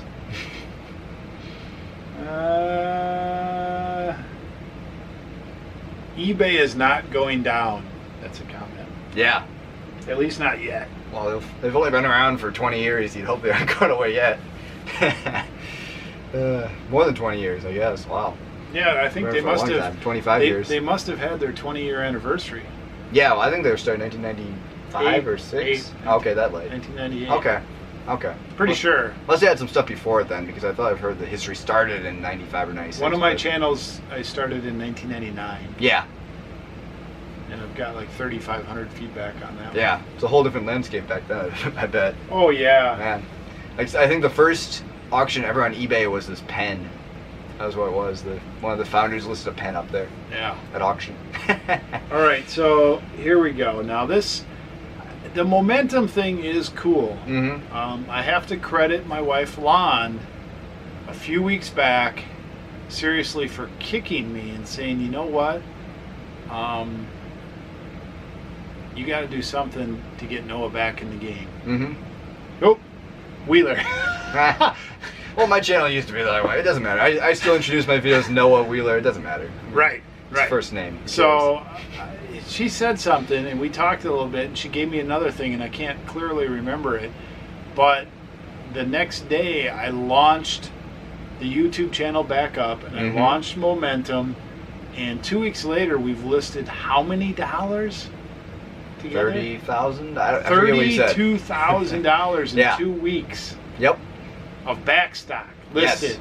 Up, going. So, yeah, it can happen like that. Mm-hmm. Now we haven't really been messing around too much. We've been working pretty hard. Yep. But we're not against working hard, are we? No, definitely not. Okay, man. I'm just so happy to see you back. I'm a long-time watcher. You've really got me motivated with the whole Momentum campaign. I see people in the Facebook groups starting this up too. I'm thinking about going and getting a whiteboard. I have Death Mountains, everything. LOL. Keep up the great work. I like how people usually call their backstock death piles or death mountains. That's funny. Right. I don't know. I don't really get it, but We should start over. yeah, close to it. 3 more minutes, but close enough. Now, Momentum for me goes back to 1994. Quickly, in 1994, one of my buddies got involved with a securities company that was also a direct selling company, and one of the things they did in that company is motivate people. And they had something called the Madman 90-day cycle. Yeah. Like the sound of that. And the guy that did the Madman 90-day cycle, he said you needed to do 3 of those in a year, preferably 4, which 4 would put you like 4, that's the whole year. That's 12 months. You got like 5 days off. Yeah, that's what I'm saying. But he said he did 3 or 4 of those a year for 10 years. And then the guy was... What a madman. Wow. What the crazy figure of life. The guy looked like he was 80 when he was 50. But he had a $200 million house. Yeah. And he made it. Yep. You know? And I met him, and I shook his hand, and I looked him right in the eyes, and I said, "You the madman?" Like, you the crazy dealer ever? Well, I went to his house, so he was the real deal. Yeah. But that kind of thing to stick with you for almost 25 years now, Madman 90-day cycle. I mean, he would say something like, you know, you got to launch your rocket. You know, it takes 30 days to form a habit. You're not even going to see real momentum until you hit that 90 days, so you better get there. Blah, blah, blah, blah, blah. Yep. So all that, right? Yeah. So momentum does work, but it's hard to get momentum. Once you get it, if it doesn't kill you, it's not as hard to maintain it. Yes, for but sure. But if you lose it, shame on you. Yep.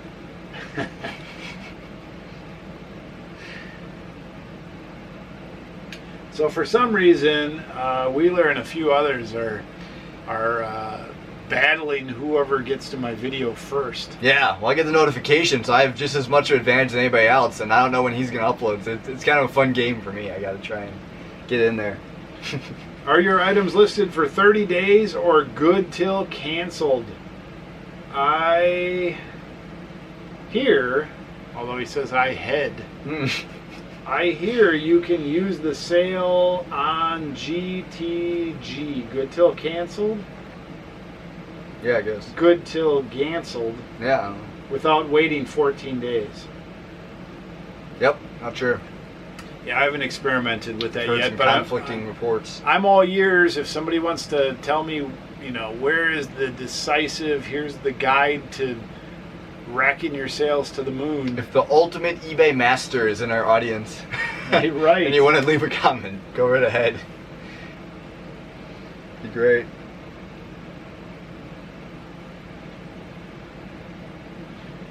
Somebody was talking about fake prices, and I have seen that before. part of the reason, you know, some people raise their price 20%, then discount it on sale for 20%, hoping to get a bump. Yeah. And things like that. We never really did that. We were just trying to discount. I was just trying to move stuff. Yep. I was not trying to trick people. No. But it's interesting, like a lot of those things that you see like that, they're new items, and they're new items that retail for $350, and now it's down to $55, and that's what they do. They price it $250 and discount 80% off or what. I've seen that. how do you guys educate yourself so much with cameras? That's fantastic. Been doing it for a long time. Well, you have a passion. a lot of ups and downs for sure. Yeah. Well, we went Yep. through some learning years. Yep. Yep. And Certainly. I do not have a passion for cameras. I appreciate them, but you like them. Yep. And you're good at it. You Mhm. enjoy it. Got really into the history aspect, the camera aspect. I like taking photos. I like learning about taking photos. I like learning about cameras. I like learning about the history. It's just, it all works together for sure. Why are you always reducing prices, though? It just sounds like it takes up a lot of your time unless you're doing them as a group. Well, what I would do, and I don't do right now because I'm still trying to figure out what's going on with this new promotions manager. When I relist items, typically I would have to, if I had 100 items, I'd have to pick out the ones that were $20 or $15 and before. Under, I would relist those without changing the price. Then I would go through and check all the other ones and relist the ones that were $15 or $20 and above. I reduced the price 5%. Yeah. On 100 items, that would take me a couple minutes. Mm-hmm. So I didn't spend a lot of time doing it. It wasn't just onesie, twosie individual items. No, it's bulk edit Something upon, you're always wondering about. on relisting. Yep. This shows one of the risks of relying on one platform to bring all your customers, who in reality are the site's customers and not yours. It is why any reselling business that solely pursues this marketing route has little business value beyond its inventory.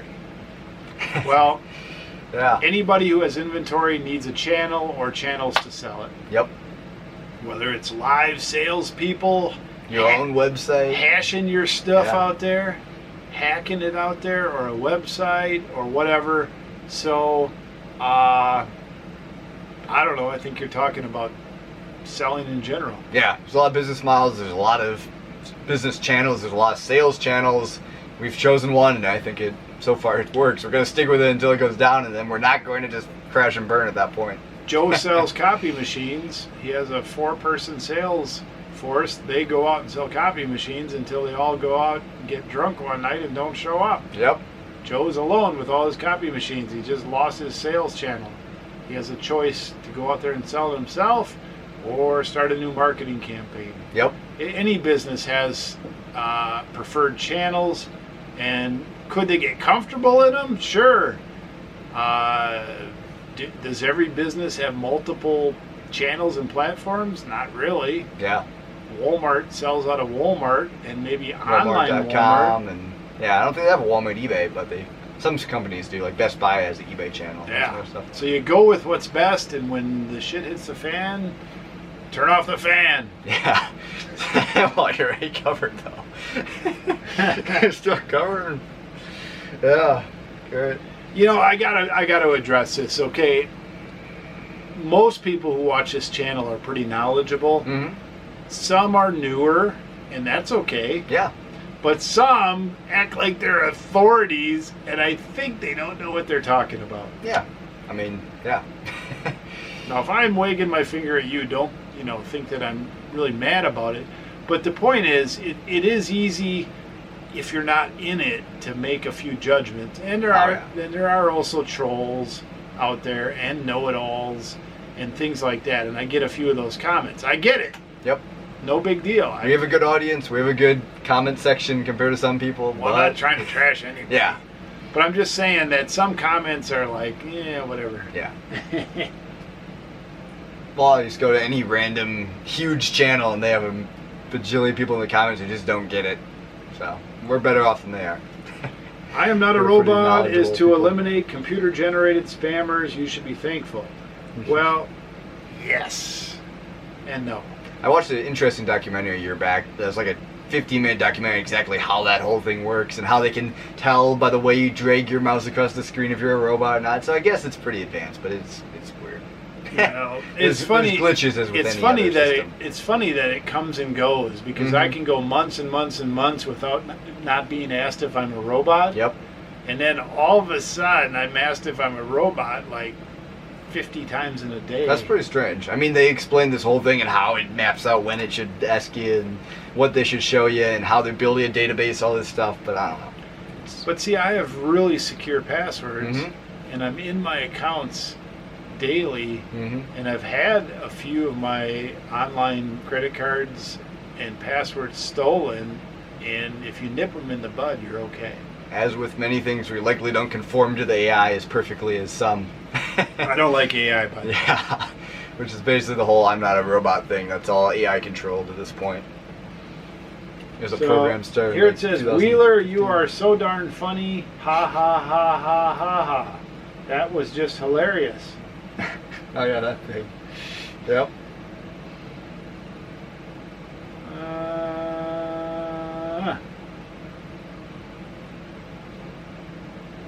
eBay is having a problem with the view counter. They're getting views, they're not showing them. Yep, seen that. Okay. I think they fixed it now. I think it was fixed, but I'm not sure. Fake free internet, fake this. I think this vid will answer some of your questions. There's the vid. I just need to watch it. Darn it. Oh yeah.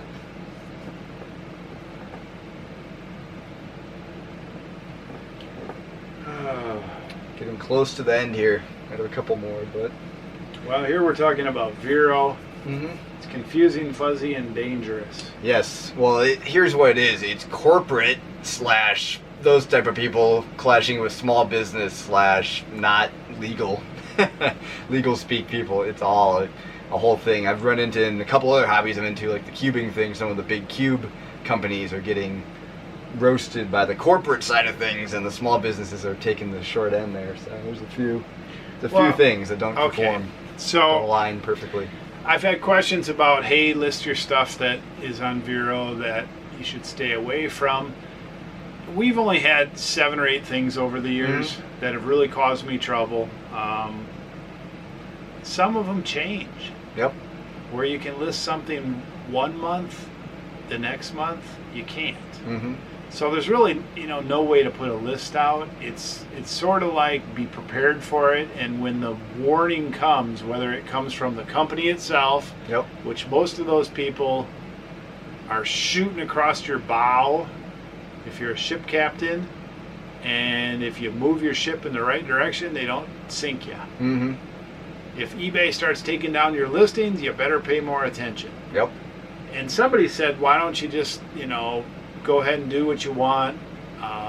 You're in the right. Sue them later. Make your case later. All that. Here's how it works. You put up a product. If somebody makes a stink about it, or eBay takes down your listings, you have to listen. Because what will happen is if you just keep going that direction, you will be suspended. They shoot first, and ask questions later. Same thing on YouTube. It's the same thing on other platforms. Except they don't ask questions. Yeah. It doesn't even matter if you're in the right. Mm-hmm. You can spin your wheels for days, weeks, months, and your listings are down or your account is dead. Yep. So it's not worth it. No, definitely not. It's a weird thing. Yes, you can fight it. In my opinion, do not fight it. Go a different direction. Yep. It's just one of those things. It is. Lose the battle, win the war. Yeah. That's it. That's it. Lose the battle, win the war.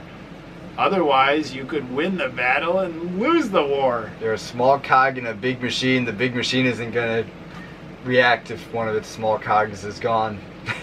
By the time you win, if you win, you will have lost it. Yeah. Sure, there's some other different analogies for that too. I bet there is. You need a date night with your lovely wife. Do you still do that? Right? Yes. Yep. Now here's an interesting thing. I've gone to best offer on everything. No more of eBay's fake free shipping. There's no such thing. It's a huge lie. And eBay wants us to perpetuate this marketing illusion. So guess what? Sales are tracking again. Well, I've thought a little bit about best offer. Mm-hmm. And I haven't come to a conclusion yet. But that would be one way to stimulate sales on certain items. Or even all your items. Yep. You'd want to test it. You might, if you're going to list an item at $100, put it on sale a couple times a week, decrease the price. That's one way to go. If you're going to put best offer, you might need to start at 120 mm-hmm. and then take offers. Oh yeah. So it might be how you would price that off, that item initially if you want to go that route. Yeah. And it's kind of interesting about the whole free shipping thing. The internet in general seems to be split about free shipping. It seems to almost be a 50-50 split for people who actually offer free shipping and people who I think consumers understand that shipping costs money and they have to pay shipping sometimes. So I don't know how the whole thing works. Just we build it into our prices, and that's just how I've been doing it for a long time. Okay, so I'm going to read this comment. This just kind of confirms lose the battle, win the war, mm-hmm. is my opinion. But here's the other side of it where I'm not sure this would be the way to go. But some people have this attitude. Only reason to genuflect to any of the companies attempting to scare you into not legally selling their product is because it is not worth your time. Otherwise, screw them. As long as you are following the law, file counter notices with eBay, Vero, and Amazon Legal.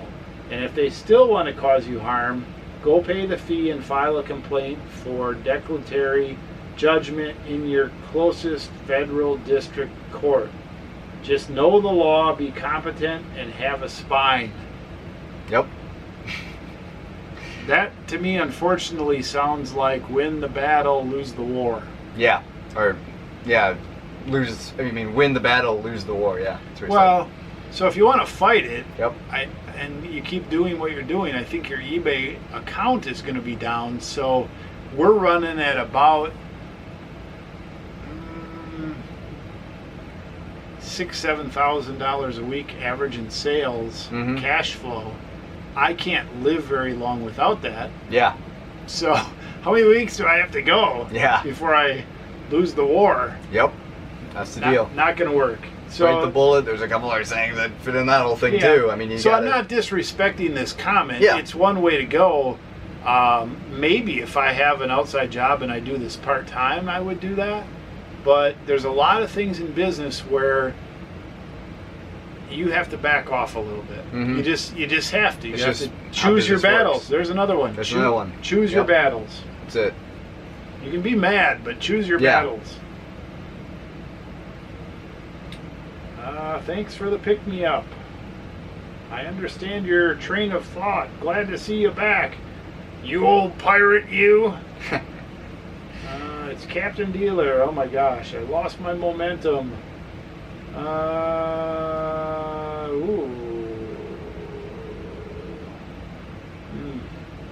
Can you please explain how you will combat not being able to run steady sales, and if you think this is going to hurt your business? I'm having trouble moving forward after the MM changes, like you, marketing manager or whatever. Yeah, something like that. Markdown manager? Markdown manager, yep. Like you had a nice system going. Well, you're going to have to change. Mm-hmm. It's going to have to change with what's there. So it's really this. The change hits you. There's that initial feeling like, shit, now what? Yeah. So then after you're done with that, assess the damage. After that, assess the new playing field, come up with a strategy, test and implement the strategy, rinse, repeat. Mm-hmm. You're going to have to do it. Yep. Do I have it down yet? No. My situation may or may not apply to everybody else, so you are going to have to do that work yourself. When I first set up that system, it wasn't like one day I was like, oh, this is what I'm going to do. It took me a little while to figure out what worked, and it was uncomfortable. Oh yeah, for sure. Until it was comfortable. Yep. Is the listing goal to have 4,000 items listed by the end of September, or is the goal to have 4,000 items at the end of September? So he worded it better. Yeah. Do we want to have 4,000 total items listed, or are we listing 4,000 new listings? We sell 5,000 or 6,000 items a year consistently. We want 4,000 new listings in 3 months. So we are at least doubling our pace, if not more, during that period of wanting to list things. For sure. Yep. You want to talk about that? That's it. That's what we want to do. Adding 4,000 to the inventory and $200,000 of retail. Okay, so here's picking your brain a little bit. Are you done over there? Are you all right? Done? All right. What? Well, you're supposed to be talking while I'm doing this. Yeah, I'm pretty much done with what I was talking about there. I know, but are you like done? No, I'm still okay. I'm getting a little bit worn out. This is a long show. Here comes your thing. Yep. Because I don't want to be sitting here wasting people's time. Oh, I got it.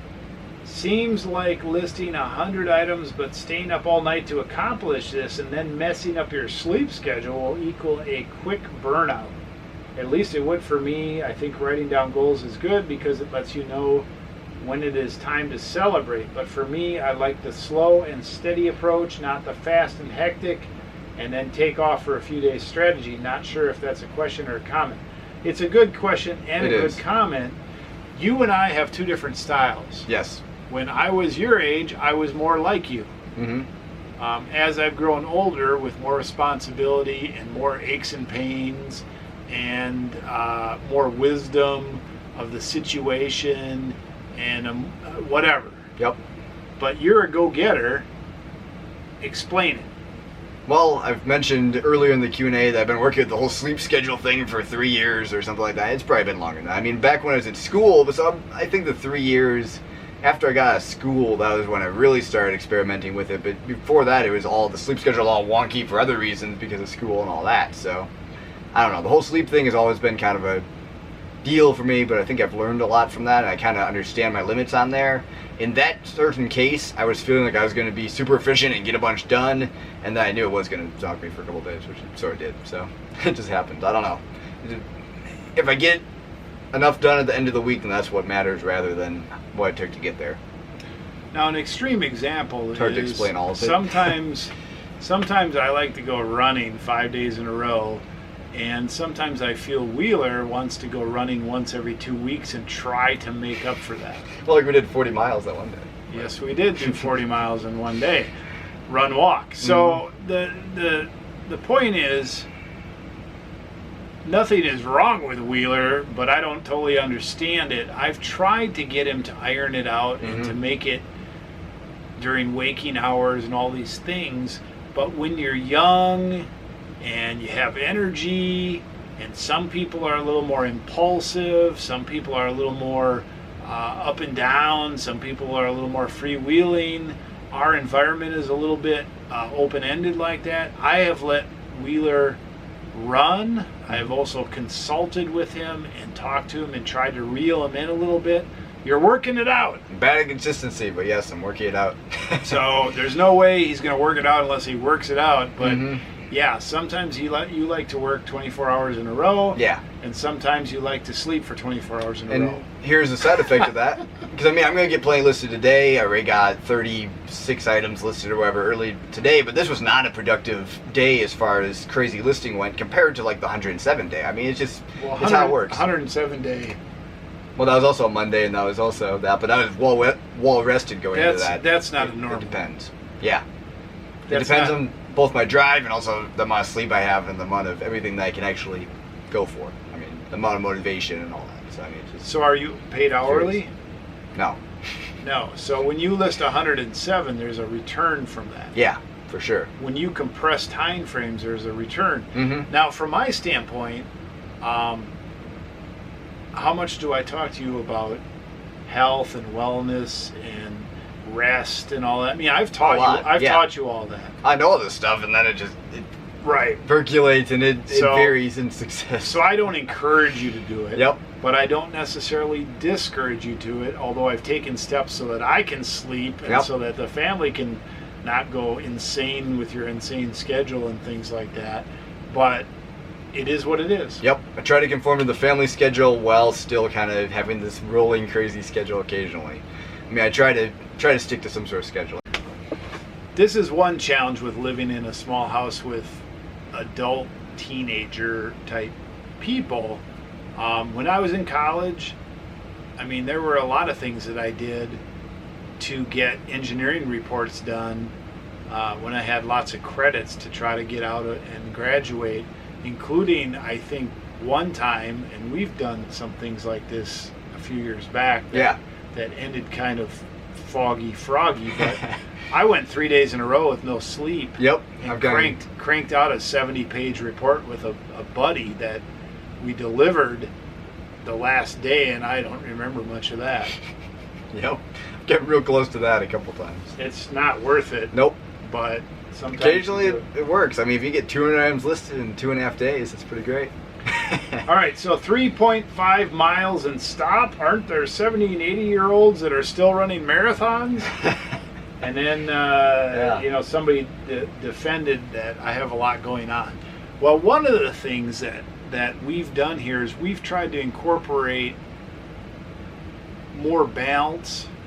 And for me, I used to be real competitive and try to get out and run more. I've done marathons, I've done triathlons, I've trained myself to injury. You used to get injured more when we run. Yeah. We're trying more moderation. I like to get out and run moderation, but my whole life is very, very active. So running is just a little part of my life. Yep. And there's older people that run like crazy, but I don't think they could keep up with me for a full day of what I do. So that particular run where I stopped at 3.5 miles, I had run pretty aggressively all week, and then I went out with my 14 and my 12-year-old who are in better shape than I am, and mile number 3 was into the wind and the heat, and I tried to keep up with them, and I'm probably a minute or a minute and a half slower per mile average workout pace than them, so I got burnt out. Yeah. You know, I struggle to keep up with them some days. It's crazy. They're in really pretty getting good, up there. They're in pretty good shape. Yep, I still beat them at races so far, but we'll see. It's coming to a head here soon, I'm sure. So if you're 50 out there or something like that, and you're out there running with 19 and 14 and 12-year-olds, and they're in shape, and they're at probably the top of their age group, in a lot of cases, my kids medal a lot when they run and things like that, and looking at the times of the high schools around here, they would be in the top 2 or 3 runners at most schools.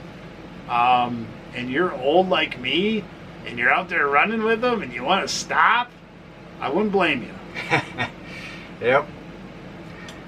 Okay, if you're ordering shipping supplies from a company like Uline that's giving you free gifts, chances are good you could find the items elsewhere cheaper without the marketing gifts. Well, Uline has quality products, and there are differences in boxings and packing material, I like that they deliver right to me. I like that I get free gifts. I like that they gave me 30-day terms. I like a lot of things about them. I've been with them for 25 years, even in family business before that. So sometimes you make a relationship with a company, and it's not all about price. Yeah. Well, like a lot of the, I don't know, some smarter resellers even will tell you to go to a dumpster and find all your packing materials and boxes and stuff there, and that can be a pretty good way to go, but it's not always about price. Well, time is money too. Yeah, that's true. Time and everybody's situation is a little bit different. I don't do everything 100% efficient. Oh, yeah. And again, Nobody I mean, does. if you're running a 100% efficient business, you should be doing a YouTube channel, and then let me know, and I'll start watching yours, Yep. and I'll critique yours. How about that? Yep. There's a point where convenience and efficiency can kind of go back and forth there. Okay, question for the show. What would you do if Wheeler decided to quit the business and move away? How would you adjust? Good question. I mean, I'm just going to move away right now. This is the end. This is my signing off video right here. It's too long. Well, when I got this question, I was like, yeah, you know, I understand the question. The question is really stating Wheeler does a lot of work in this business. In fact, he is the main lister in this business. What would you do, dealer, if your main lister moved away? I'd move with him. That's a good one. Yeah. Yeah. Yeah. So Wheeler does a great job listing. There's a lot more to the business than just listing. Most businesses that have two people, one is going to be the predominant lister, and the other typically is going to pack and or all the other business stuff. Complementary skill sets in a lot of cases. Well, and to think that I don't list is not true Yeah. either. Total sales are probably 65-35 off of listing. And I do some other stuff. But here's the real question. What did I do before Wheeler? Yeah. Well, I bought and sold stuff. Yep. What would I do if Wheeler left? I would stay in touch with him and hope he comes back. Yep. But I would buy and sell. Yeah. How would my business adjust? Initially, I would have to understand what I was left with inventory-wise, and did I want to pursue that same inventory? Do I want to transition to some other kind of thing that I'm interested in? What I did before Wheeler came along is I concentrated on finding a niche, something I could buy and sell, standardize, become an expert, and make a good profit. Yep. Air purifiers, there was a certain brand I bought, found, and sold similar to how I found the test strips. And some of my best months, I was selling 20 grand a month and netting about half of that. Test strips, I've already talked a little bit about how aggressive that business was. When Wheeler came into the business, I saw his interest. I wanted to work with him. I wanted him to experience business life early in his life, give him an opportunity. I didn't know it would grow like this. I plan to work with Wheeler and ride this until however long. Yep. If he moves on, I've already talked to him about it. If you move on, I'm okay with that. Yeah. Don't see myself moving on anytime soon. Well, Don't see a lot I've of also other places I've for us to also go. worked hard to make this a good opportunity for Oh me. yeah. both That's for growth it. and for monetarily. Yeah. So it's a win-win. Yep. And I'd like to do that for my other kids as well. If a better opportunity comes along for you, or if something else you're interested in comes along, sure, some changes are going to happen. Yeah. But I don't see any reason for me to completely detach from the business and move away, for example. I mean, I could maybe add on something else and a good thing or something. I mean, whatever. In the future, things can change, but I don't think it'd be that drastic. I'm pretty open I'm to all opportunities. Yep. So how would I adjust? Well, I would assess what happened. I would assess what inventory I had left, and then I'd choose a direction to move that, and then That wouldn't just be buy the and end. sell. That's basically it. I mean, you keep going.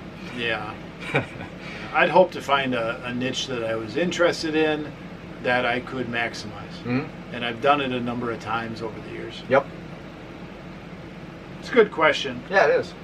It's a fair question. Mm-hmm.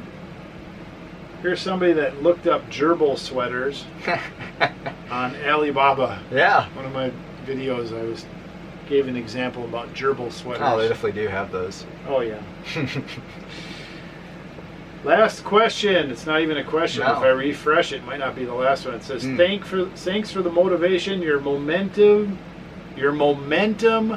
movement is spreading out there. I can tell. I've seen it in some other channels. It's interesting. Not sure if it's related to us or not, but I've seen some. Enthusiasm is something that can catch. Mm-hmm. We're pleased that we can put that out there. I don't think it negatively affects us. Yep. Pay it forward. Mm-hmm. You know? Yep. Appreciate you watching. Let me refresh. We might not be done. Yep. No, we're done. Hot dog. I don't even know how long it is. Ooh, too long. Real long. Yeah, you're looking at that because I know you want to list some more. Yeah. Nah. You're done listing? No, I mean, I don't know if it's that long or not. Oh. When I said too long, I'm saying I don't know. Okay, so that is our standard question and answer show. We will do something like this again. If you have comments on our comments, you can put them down below. If you have questions that weren't answered, you can put those down below for next time. If you think we should do a different format other than we're not going to do live, I have printed out questions in the past and kind of consolidated them, and that keeps it moving a little faster than maybe we did this time. Yeah, and of course this was the back episode, and it's been a couple weeks and whatever, so we probably have more questions than we will in future installments and a little bit longer discussions, but yeah, I mean, if you like it, you like it. We usually have fairly good comments and questions to talk about. I just was talking about the dead space. I would rather not have much where I'm over here looking. And, and there's nothing going on. Yep. I could have been a little bit more prepared, so I apologize for that. Yep. We're running momentum, and a lot of stuff just has to go by the wayside. Yep. Just not the important stuff. Yep. That's about it, right? Huh? Oh. Pick well, list often. Thanks for watching. Thumbs up would be appreciated. A good comment would be appreciated. If you want to roast us over a volcano, you can do that too. Is anybody left that can actually check out my channel? Yeah, just search up Wheeler, but you won't find it. Nah, you won't find it. You gotta figure out putting the sidebar there on your thing. I usually leave a comment, so if you see Wheeler in the comments, that's me. Go sub over there. Yeah, so leave a comment and then they can click on your channel. Yep. Look for a comment from Wheeler. From that Wheeler character. Yeah. Thanks for watching. Dealer out. Hey, Wheeler. Dealer Production.